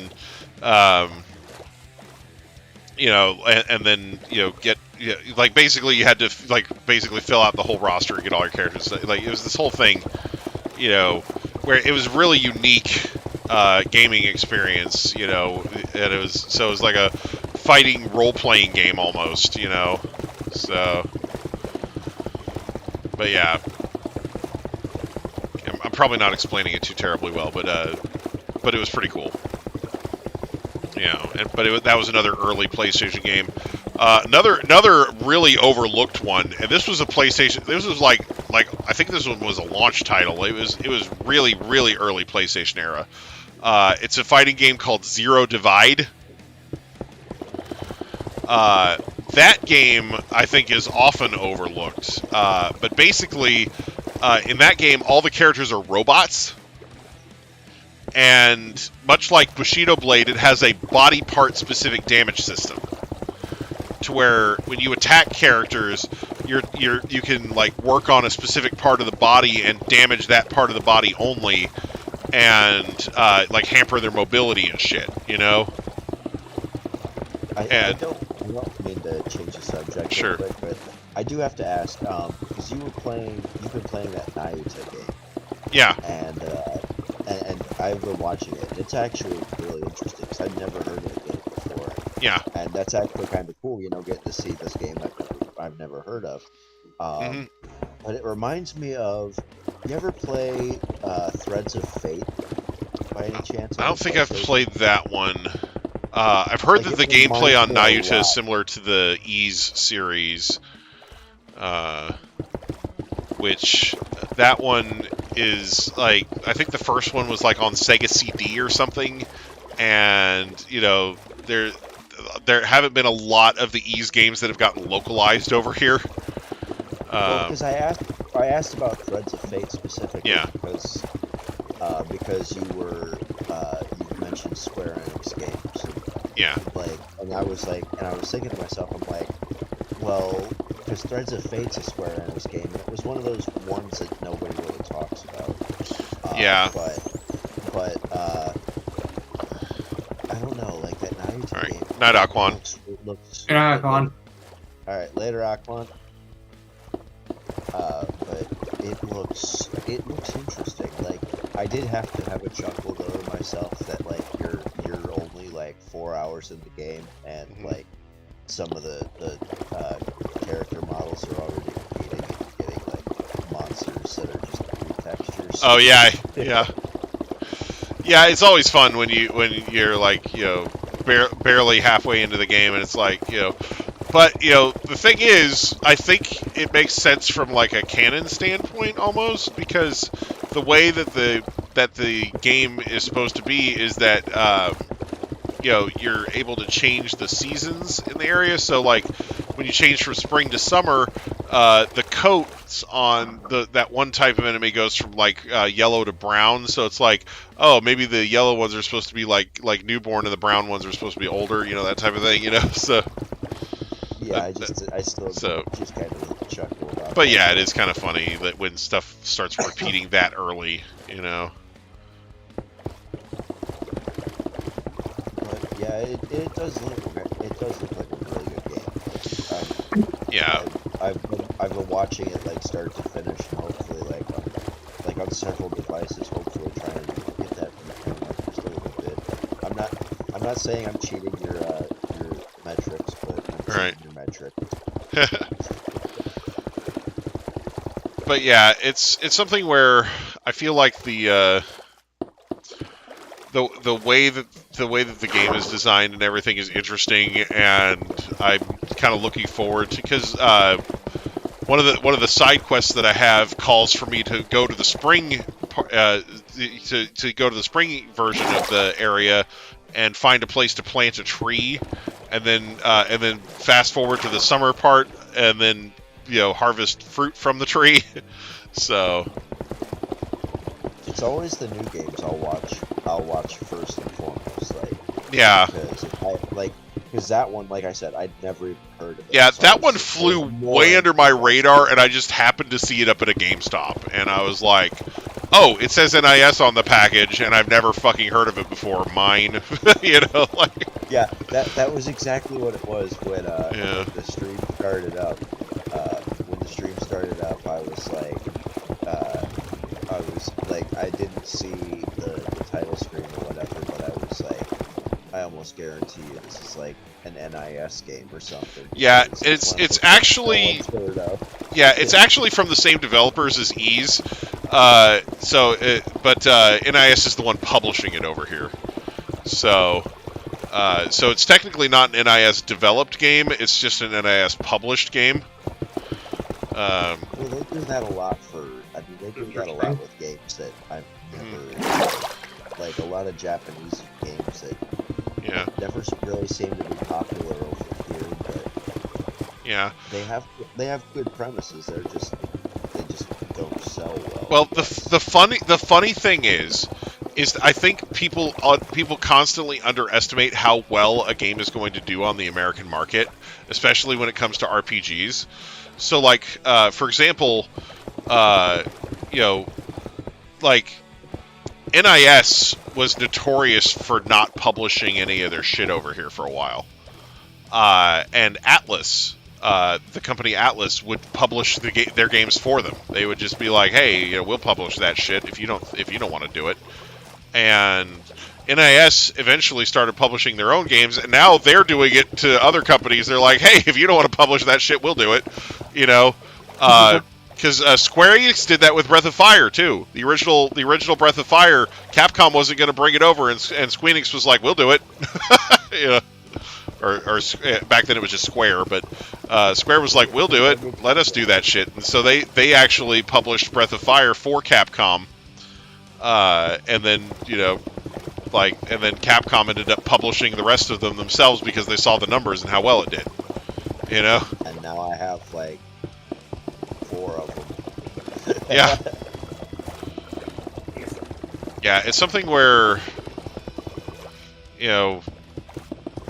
like I said, so like I said, it's something where different companies that do that type of shit, they tend to kind of know what they're doing, and it's always funny to see these companies that are that don't feel like their product is going to do well in the U.S. So Enix and Square were 2 different companies, and they merged. So that's why they're called Square Enix now. Enix used to do a bunch of games. Like, I actually have some PlayStation era games that are just Enix, and some games that are just Square. Because it was Squaresoft and then Enix. I have was the Dragon. Yeah, Enix's big RPG was Dragon Quest, and then Square's big RPG was Final Fantasy. When they merged, they started kind of trying to turn Final Fantasy into something from a different genre, because they're like, "Oh, we only need the one RPG franchise in Dragon Quest," but it's like, no, you can have both. It's fine. Well, the thing is in Japan, Dragon Quest is the bigger franchise. Like Final Fantasy. In Japan, yes, if you're talking about Japanese sales, but globally, Final Fantasy curb stomps the shit out of Dragon Quest sales numbers. Yeah. Like, it's not even close. Like, so, because I was actually looking at sales numbers because I was trying to prove a point, because Siege was saying, "Oh, well, they're trying to change Final Fantasy into a different genre because of sales, because other types of games sell better." And I was like, "Listen, it's not that people don't like RPGs in the modern era. People actually still love RPGs, and I can prove it because the sales numbers. The highest selling Final Fantasy game of all time. Like if you look at the numbers, I think it's Final Fantasy 14.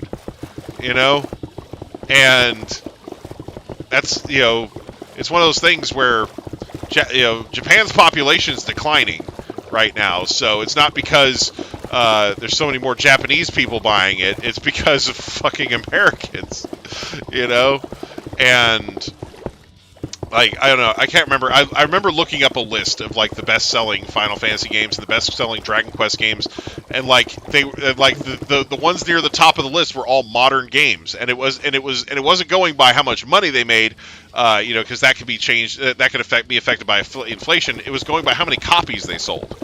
And it's the modern games that are kicking the ass, not the original. Because if it was, people liked RPGs so much more back in the 80s and now they don't, then you would expect it to be all of the older games that had the top spots in terms of sales, But the top 10 was virtually dominated by the newer ones, So it just kind of blows that argument right out of the water that, people just don't like RPGs anymore, because RPGs, if you look at the numbers, are getting more popular, Like, so yeah, I think it's just an excuse. I think what's really going on is there's some kind of political maneuvering between in the merged company, and they're trying to make Dragon Quest their only RPG franchise and have Final Fantasy become something like an RPG action hybrid or some shit, you know. So yeah. I think it's more just a matter that Incredibly stupid. they feel like. Sorry, I'm trying to. Yeah, I did hear something really interesting though, and I don't know if this is just a rumor spawned by wishful thinking or if this is a leak or something like that. But here's the thing. So they're doing the Final Fantasy remake and rebirth and whatever game or games come after that. Because I think I don't know if I think rebirth is supposed to be like the second of 3 or something like that. But anyway, so they're doing this multi-part Final Fantasy VII debacle, right?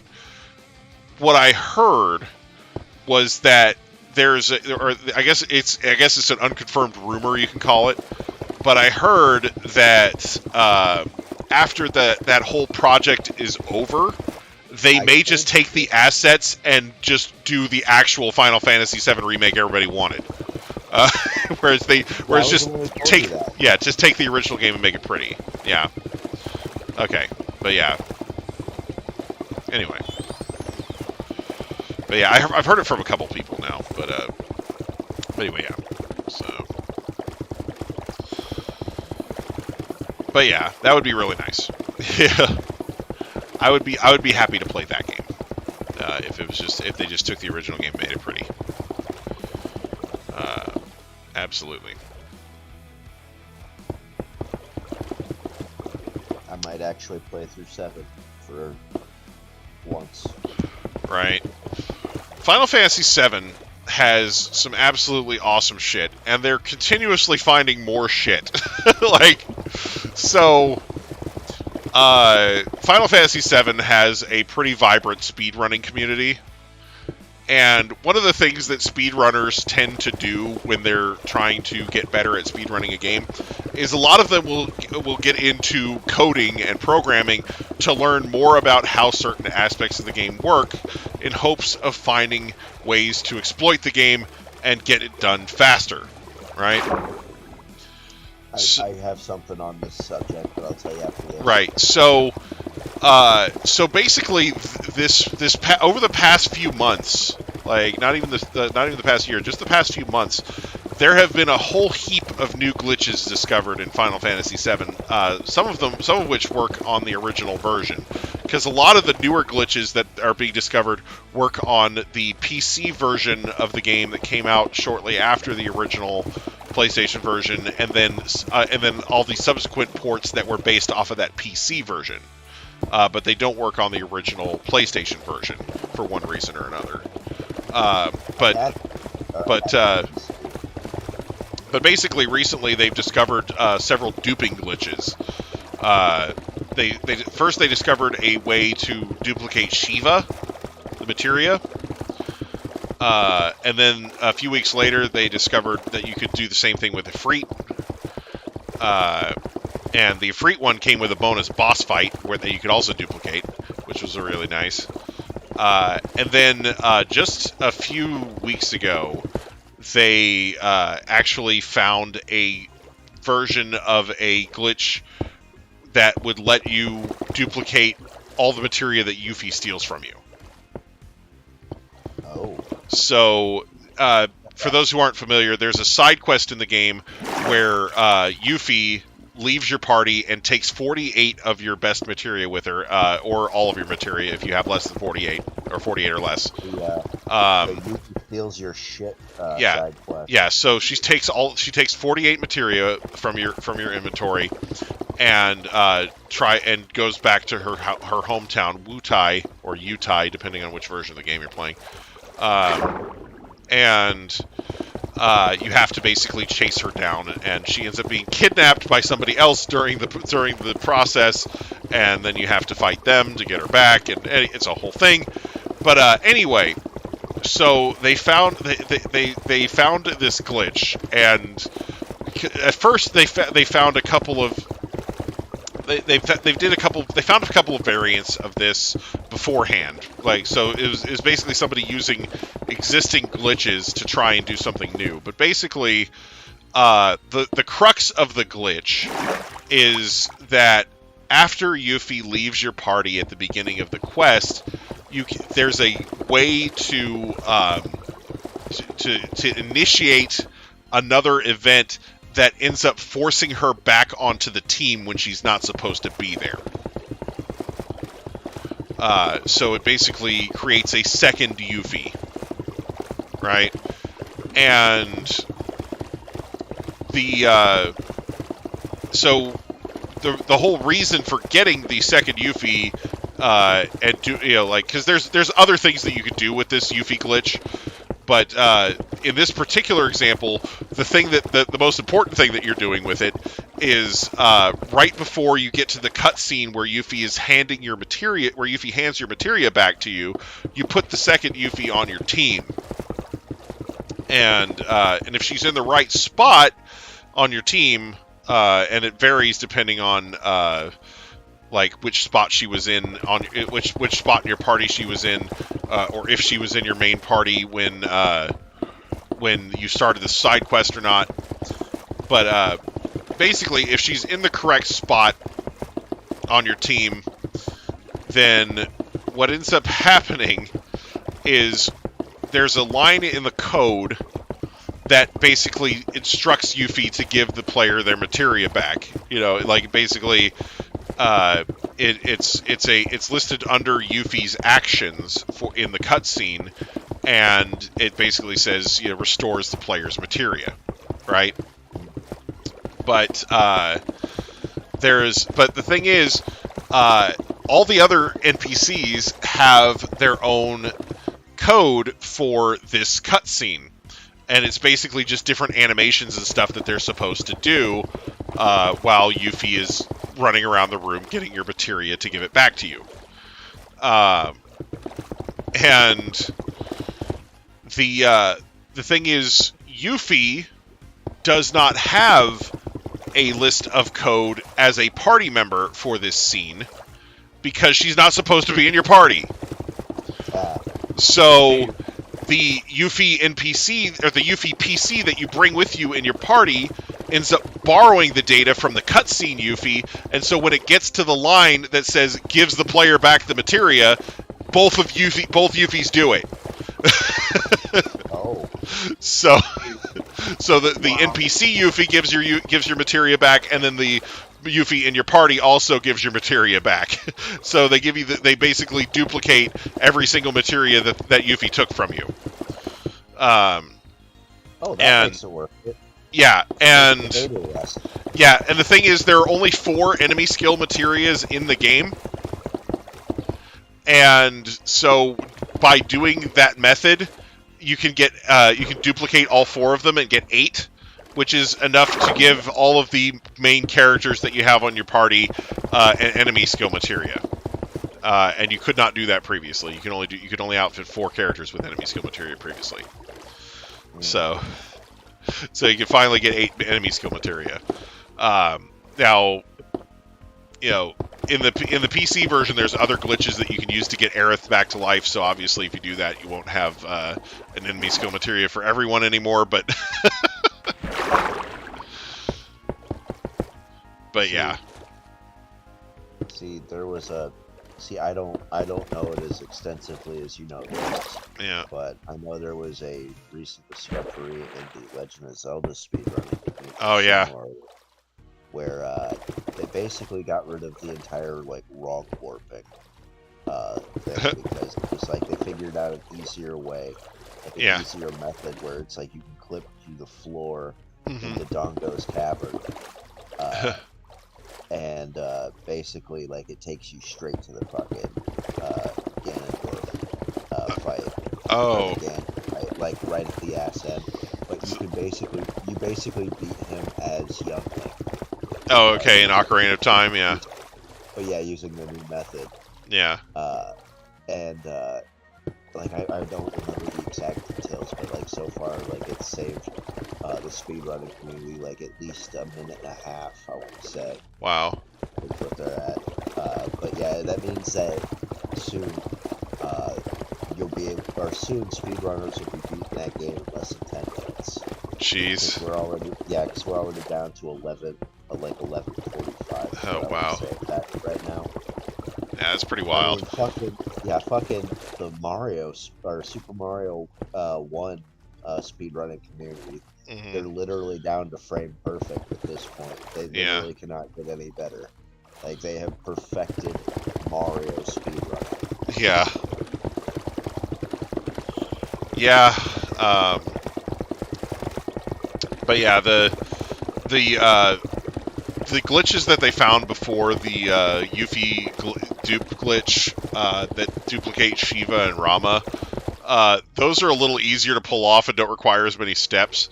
Because the Yuffie glitch requires a whole bunch of steps to get it to accomplish. Like, it involves like using like the double chocobo glitch and a bunch of other shit. Like, so it's a series of glitches built on top of each other to get the damn thing to work. And the guy whose video I watched on it was saying that he basically had heard from somebody who kind of discovered what to do, and he had all these extra steps in there, and so he basically went through and painstakingly tested everything to see which steps you actually needed and which ones you didn't, so to cut down the steps, But basically, the Shiva and Rama are both really easy. The crux of both glitches is you have to climb a ladder and talk to something at the same time. Because normally when you're examining something, the game doesn't let you move around. But if you talk to a thing while climbing a ladder, it messes with something in the game's code, and you're able to keep moving around. And then all you have to do is talk to something else to open up a second speech bubble on the screen, and that like gets the game into this special state where you can make magic happen, And so basically, the crux of the thing is once you get the game in that state, you go and pick up like the materia that you're trying to dupe, and then you leave the room and come back, and it resets the room to the state it was in before you entered, and puts the materia back, So you just keep picking it up over and over again, and it works with Shiva and Rama because they have ladders with things close enough to talk to. That's why it doesn't work with like everything, But Shiva and Ifrit, excuse me. But it's funny because with the Ifrit one, you actually have to fight a boss before you pick up the Ifrit materia, I think, or immediately after, or something like that. So basically, because of the way this glitch works, you end up duping the boss fight too. So every time you re-enter the room, you can fight the boss again. So yeah, it's a lot of XP and AP that you get for clearing that boss for the part of the game you're in. So a lot of people were pretty excited about the boss fight. A lot of people are more excited about the boss fight than getting the extra materia. But yeah, incidentally, there's a treasure chest in that room that the Ifrit materia is in. But the glitch does not work on the items in the treasure chest because these treasure chests are the treasure chest data is stored in a separate spot in the game's files, so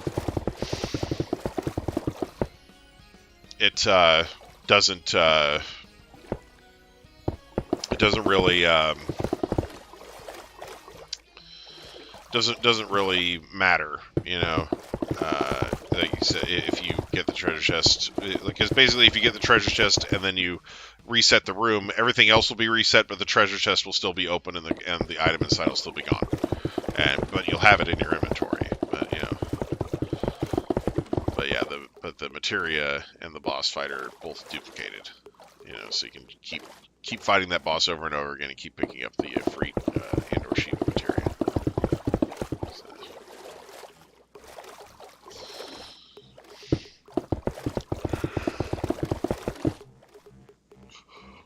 yeah. But yeah, a lot of the glitches that they found only work on the PC version and everything that came after it, and don't work on the original PlayStation version because they had to make certain little changes in the code for the PC version. That's cool. Like, for example, there's a glitch that you could do, and this one's really easy to pull off. But it doesn't work on the original PlayStation version. And the funniest part about this glitch is that it was caused by a quality of life improvement that they added to the PC version, and that is cursor memory in the materia arrange menu. So basically, the way that this works is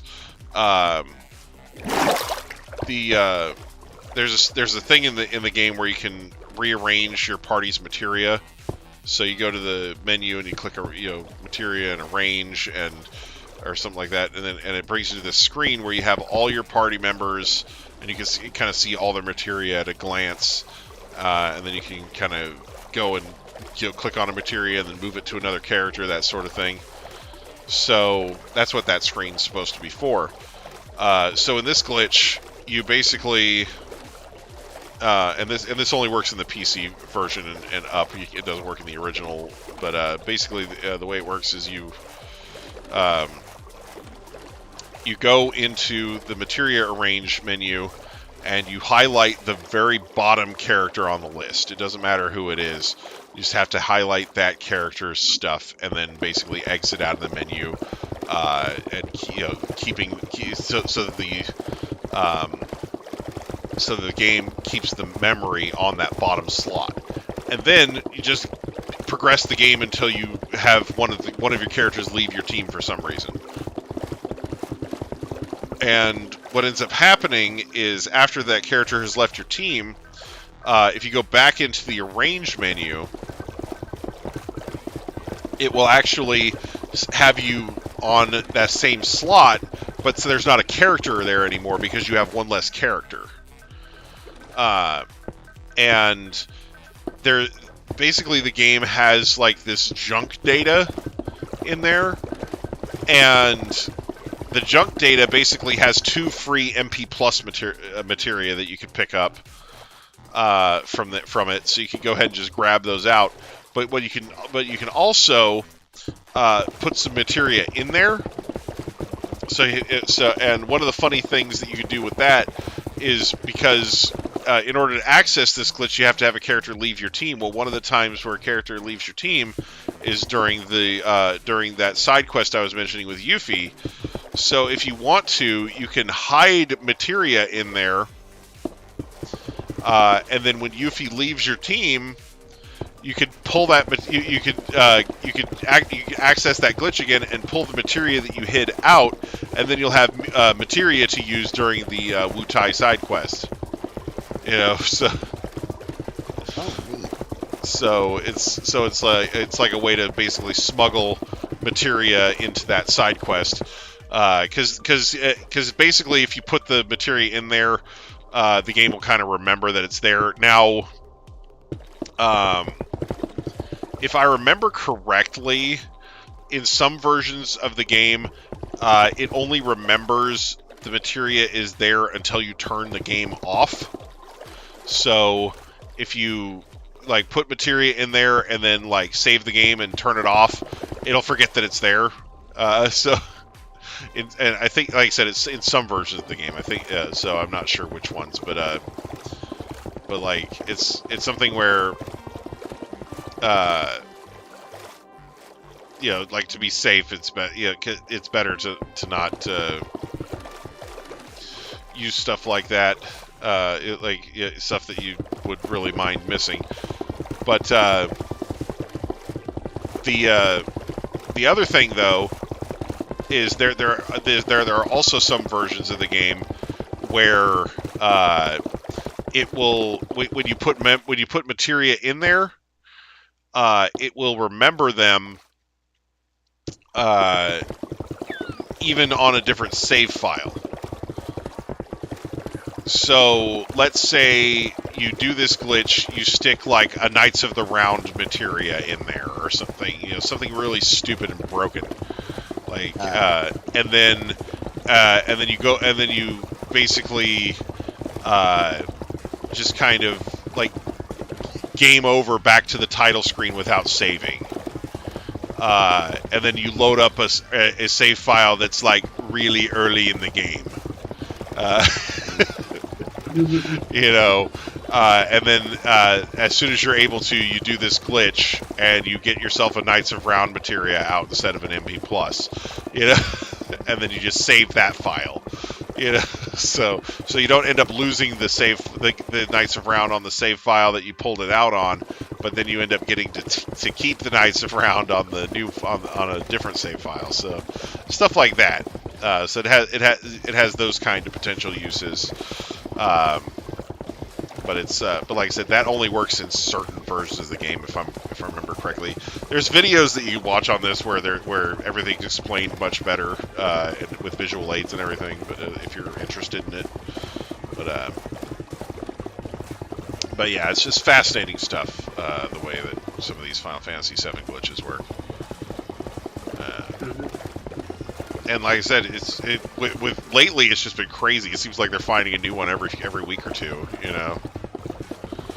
So I feel like this is a really good time to be somebody who's interested in the way Final Fantasy VII is programmed, or just a speedrunner or whatever. There's a lot of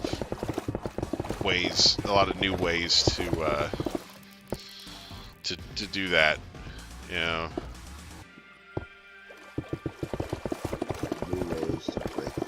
Yeah, exactly. Like they just keep coming up with new ways to break the game, and like I said, a lot of them are doing it in the name of speedrunning. But a lot of the tricks they're finding aren't necessarily useful for speedrunning, especially that materia duplicating glitch, because it takes forever to set up. You know, like, so if you're trying to do something quickly, you don't want to do that. Yeah. But yeah, so.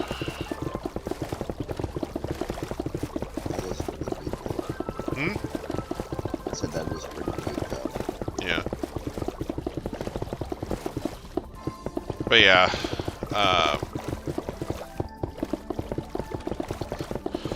Yeah, it's actually pretty crazy. You know, I like it when the game has glitches that the players can use to their advantage and aren't just completely detrimental to the game. Like, you know, it's like some things like cough Scarlet Violet. Anyway, like, True. like, it's funny because one of the steps in that Yuffie glitch is this double chocobo glitch, right?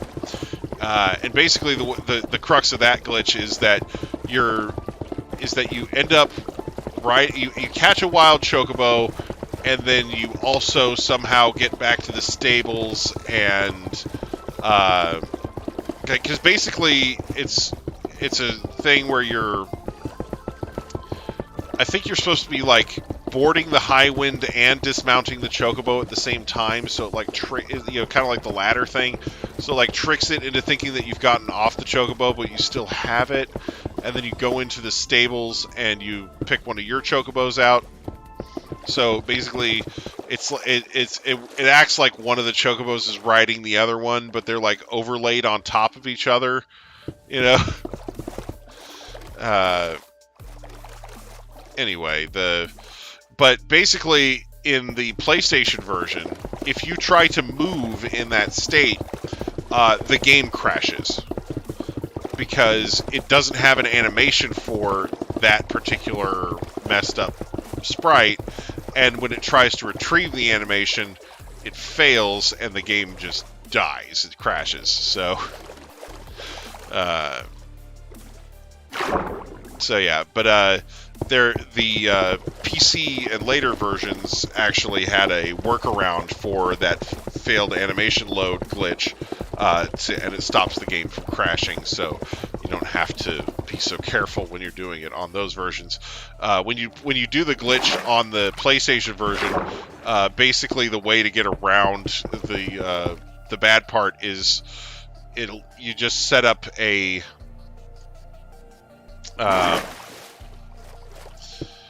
basically you set up a you set up for the glitch by sticking your high wind to your airship as close as humanly possible to the dang chocobo stable. You're like practically landing right the heck on it, and then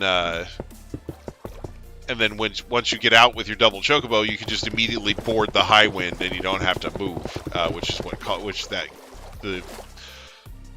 glitch that causes it to crash is only caused by it trying to pull up the animation. So if you don't move, then it won't crash the game.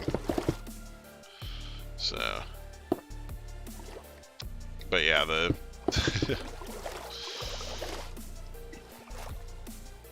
but yeah, it's really interesting to kind of think about, what sort of glitches they might find next, because I think I know they found a glitch that lets you get Aerith back on your team, but I want to say that one does not work on the PlayStation version. No, But it would really be funny.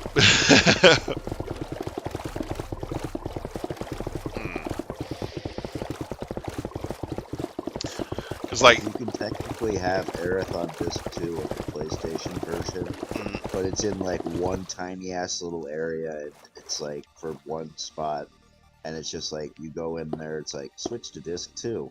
Once you leave that spot, it's like go back to disc 1. Oh yeah. Yeah, so there's a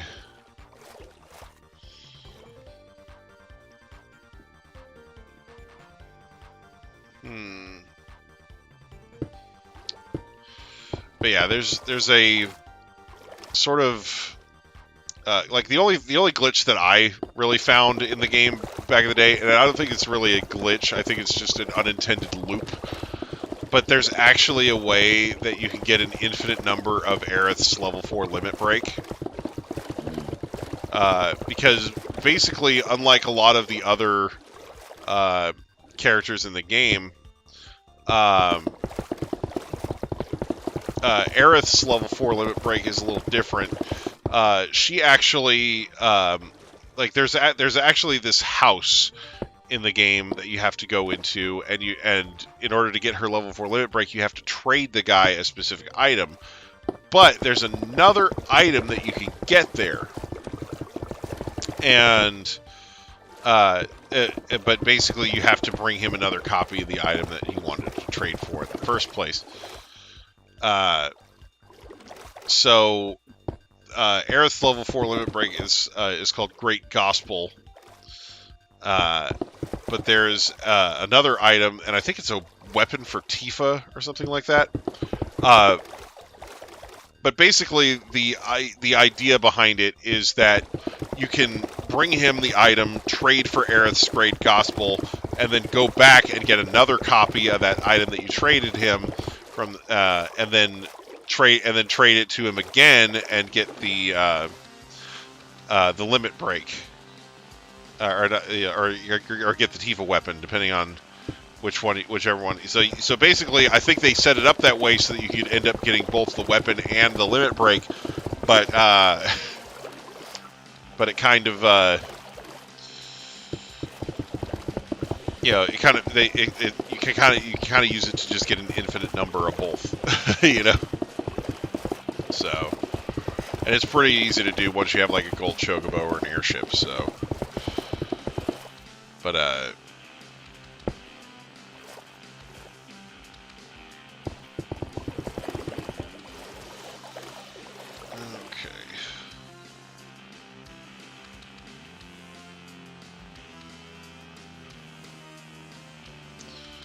Let's see.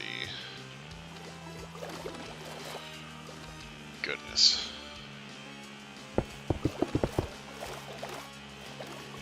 But yeah, there's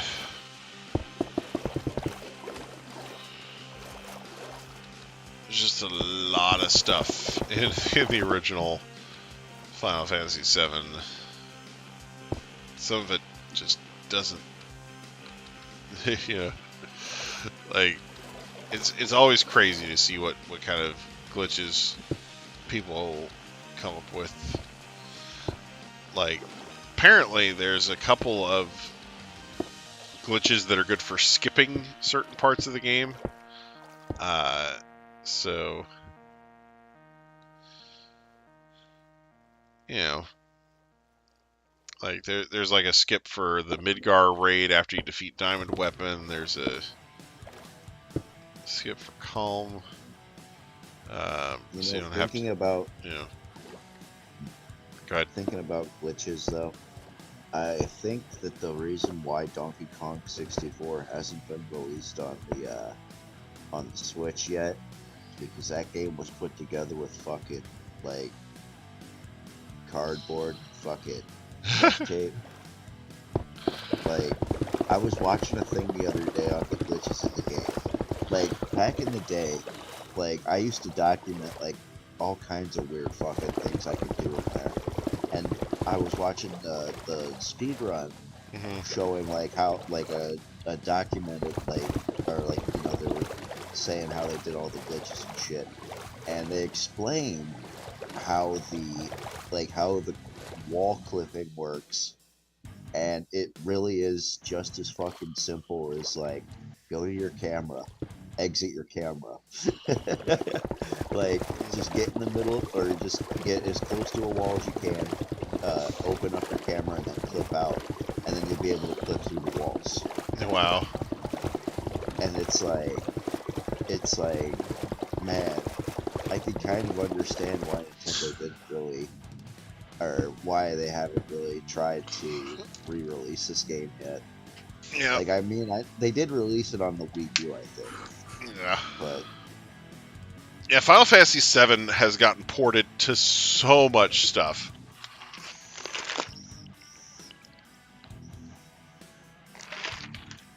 I think it is one of the top-selling Final Fantasy games of all time, but part of it is just because it's had so many freaking ports. You know, like, it's literally been kind of in constant circulation since it was originally made, whereas a lot of games, like, they eventually stopped printing them, you know? Like, so, because I'm pretty sure the sales numbers I was looking at did not include the Final Fantasy VII Remake. But yeah. But yeah, it's pretty wild.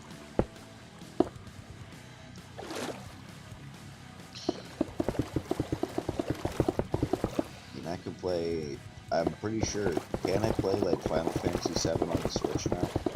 Yeah, there's a version of it on the Switch too. It's not part of because they did that pixel remaster thing with the first 6 games, but I think they actually had like ports of Final Fantasy 7, 8, and 9 or something like that. Well, because I have not. Yeah. Like, but I was like, I don't know if, I'm pretty sure 8 was on there as well, but I didn't know if it was 7, 8, and 9. Yeah, I think it's all 3 of them. Man, so technically, I can play Final Fantasies 1 through 9. I don't know about 10 or 10-2. I'm not sure about those. Yeah, I have both of those on the frickin' PlayStation 2, so.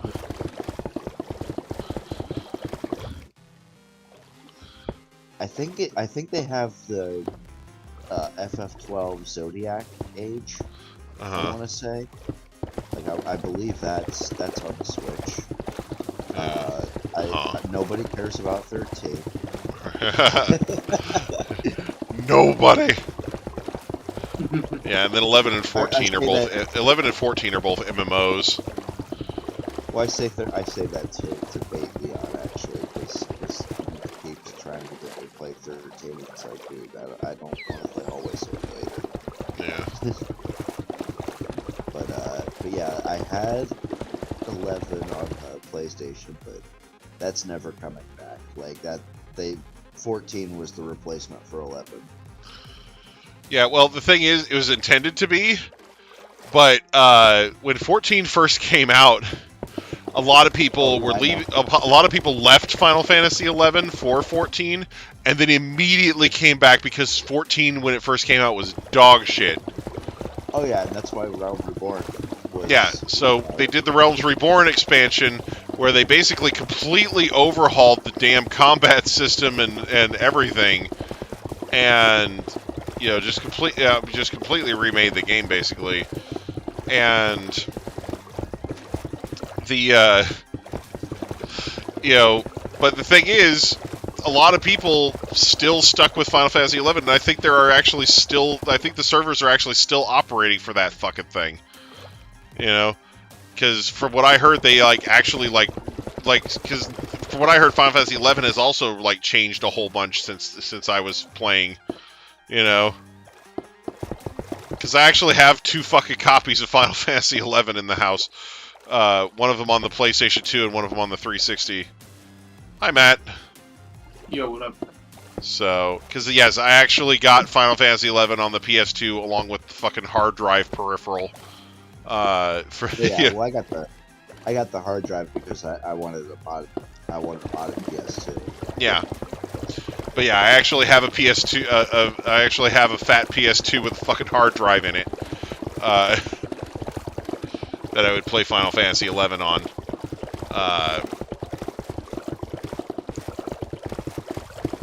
And I think the tray stopped working on it, so I think Final Fantasy 11 is permanently stuck in there. Anyway.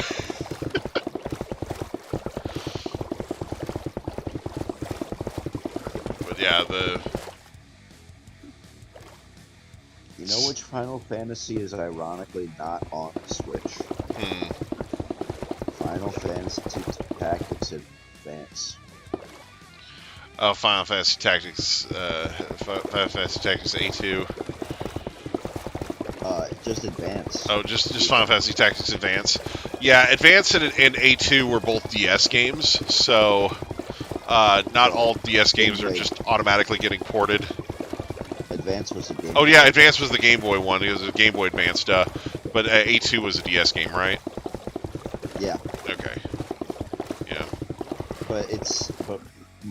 I'm just wondering though, because I mean, technically it's in the name. Yeah. Well, and the funny thing is, with Final Fantasy Tactics, that was part of a big leak where they were like, oh, Square Enix is getting ready to remake all these games, and most of the other stuff in that leak has already been released. So I'm like, where's my Final Fantasy Tactics remake? It's everything else has either already been released or been announced. So I'm just like, I need my Final Fantasy Tactics. I need it. I want to see how bad they fucked up the Final Fantasy 9 remake. Yeah. I'm really curious. If it keeps its original battle system, yeah, they'll be set. Yeah. But if they change it, if they try changing it to fucking be a Final Fantasy 7 sort of situation, yeah, they're gonna kill it. They're gonna ruin it. Yeah. I don't want them to ruin it. Right. Yeah, I really hope they go the Mario RPG route with that one. Just make it the same way everybody loves and remembers, and then maybe add a couple of extra little quality of life things to keep it interesting, but don't overdo it. Don't go nuts and add a whole extra game or something. You know what they could do? Make it the exact same game as the original Final Fantasy IX. Just replace Gwenna's roulette spell with something useful. Yeah. Really. Yeah.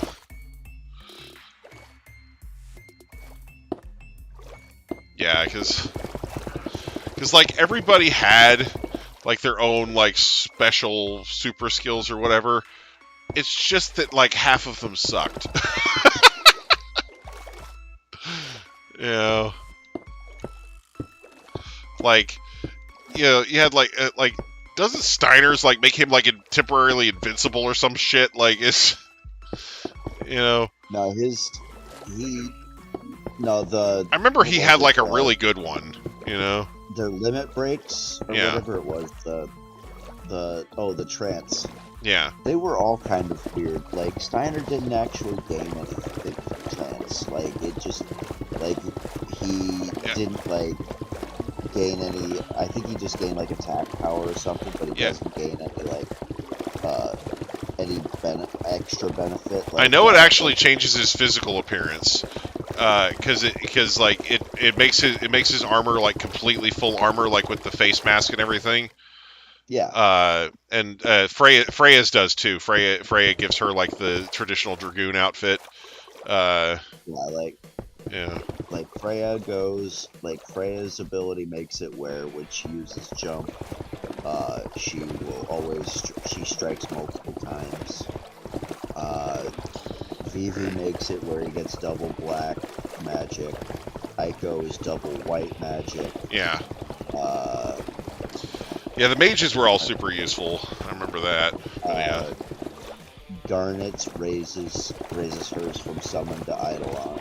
Yeah. So that, then obviously Zidane or Zidane, he gets all those new fucking moves.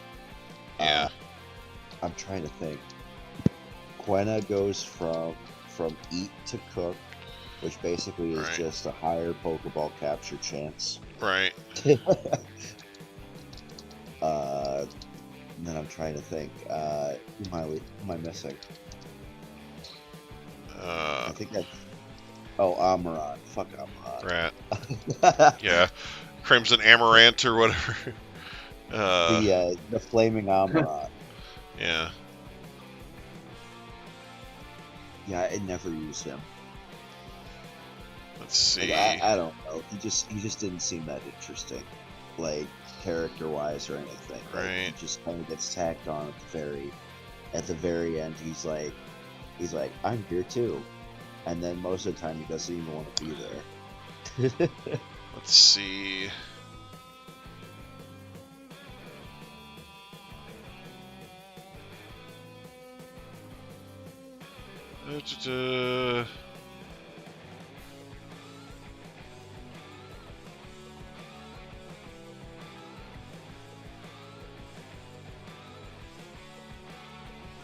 List of trances.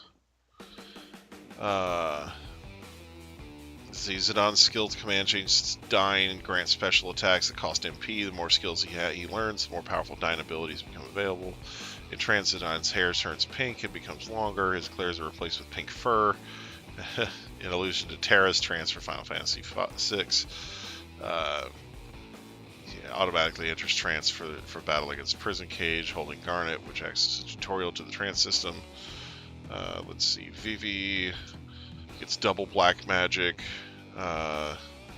Steiner. Oh, okay. Lacks unique trance skills, but his physical attack power triples, and if he attacks with the blood sword, he will only get the normal 50% increase bonus instead when in trance. Steiner's armor is replaced by paladin armor, complete with faceplate and runes. Gold highlights on the gauntlets, chestplate, spiky decorative mail. Lower mail is replaced by black pants and silver shin armor. Feathered hat, his hat turns black and becomes jagged. So yeah, he gets triple the attack power. That's how. Unless you're unless you're using the blood sword. So. I mean, that's really cool. Like, except, Steiner should be dealing on average like 6,000 damage a hit, anyways. Yeah, like he's supposed to be the tank, so it's like, let's see. Yeah, Freya's jump gets powered up, does not receive a name change. She stays in the air instead of landing after jump, while airborne rain spears on all enemies on her turn. Yeah. Trance command, learn enemy skill. Quenna's eat changes to cook, allowing him to attempt to eat the enemy when it has 50% or fewer HP instead of normal, having lost 75%. If it fails on humanoids and bosses besides the Earth Guardian, in trance, Quenna's face disappears into a void with only bright white eyes showing. Their clothes are replaced by a heavy armor set. Chef's hat turns into a helmet. Yeah, Aiko's double white magic. Let's see, Amaranth's flare changes to Elon. Amaranth's clothes disappear and his skin turns dark with purple highlights. His facial hair, dreadlocks turn black. Let's see. Oh, basically, Elon just makes all of his flares apply to multiple targets. Let's see. Let's see. Kuja also has a trance ability. He's fought as one of the final bosses in this form. His special ability when in trance is ultimate. You know. So, Oh, Ultima. Ultima, yeah, yeah. Special ability in trance is Ultima. So yeah, it's That's why. Okay, Yeah. so back in the day, Yeah. I was using this thing. I could actually make my own custom my own custom magic spells in Final Fantasy IX. yeah. And if you use Ultima as a base, the game would crash. Mhm. And I always wondered, for years, why that was, because whenever I would see him use it in battle, it looked like every other Yeah, magic spell. yeah, And that actually makes sense now. yeah. Because if you it's treated as a trance ability and not a spell. Yeah. Okay. Yeah. That solves the 20-year mystery. But Well, I yeah. mean, it's not like something I'd thought about like all Yeah. these years. It was just something like back in Yeah. the day I was interested Yeah, it's in. interesting, but yeah,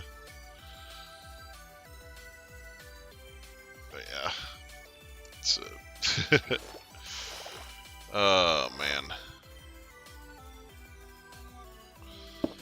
And to think I actually went out of my fucking way back in those days to actually make codes to make fucking custom magic spells in Final Fantasy IX, when I could literally just go into the fucking game source code these days and just mod the fucking shit.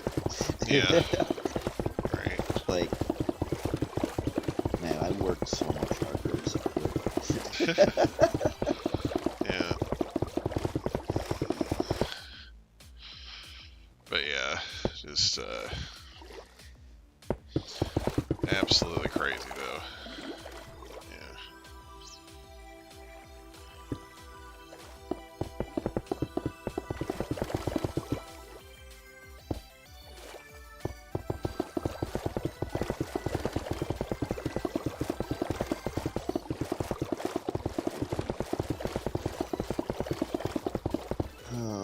Well, my battery's about to die.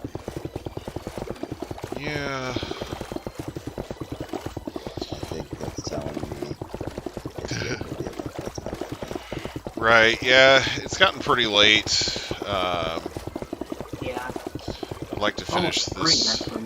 Yeah, I know. I'd like to finish this damn canvas at some point, but might have to wait until next time. I got the cat mural done, or got the cat panel done though. So Wait, I want to see. I didn't I quite might see what you actually- did with the middle thing. Yeah, the cat, the middle Yeah. cat. yeah, let me. What I can do actually is I can jump Right. into the realm sometime this week, and I can actually I'll just finish off Just the canvas itself. fill so we have fill something that part to up so that I can just Yeah. do work next time. But yeah, so this is the so last week I did Luna and Artemis, and then this week I added Diana.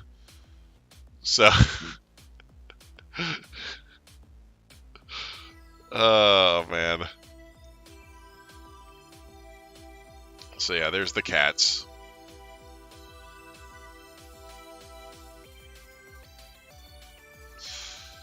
But yeah, it was funny because the original thing I found did not have Diana in it. So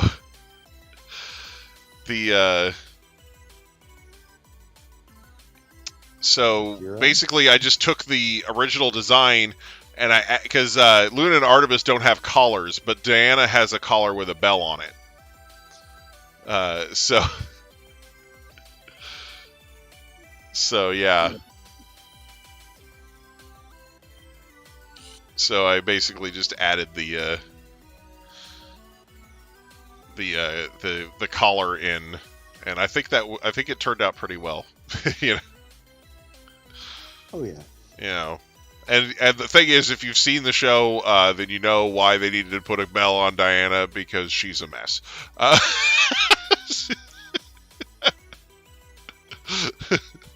She is just such a scatterbrained idiot compared to her parents. You know, Nice.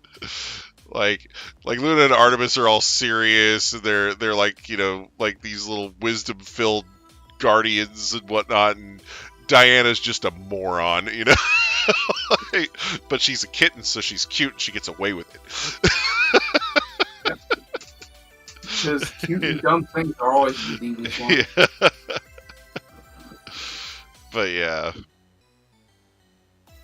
But yeah, Diana pretty much steals any scene that she's in. She's just cute.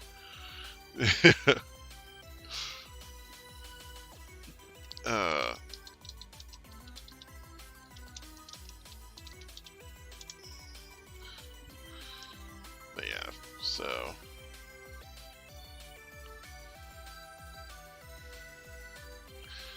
Well, you Yeah, guys have a good night. basically, depending on which animation you're looking at, Diana is either a light gray or a light purple. So, yeah. So I went with the gray version for this one. So, so yeah.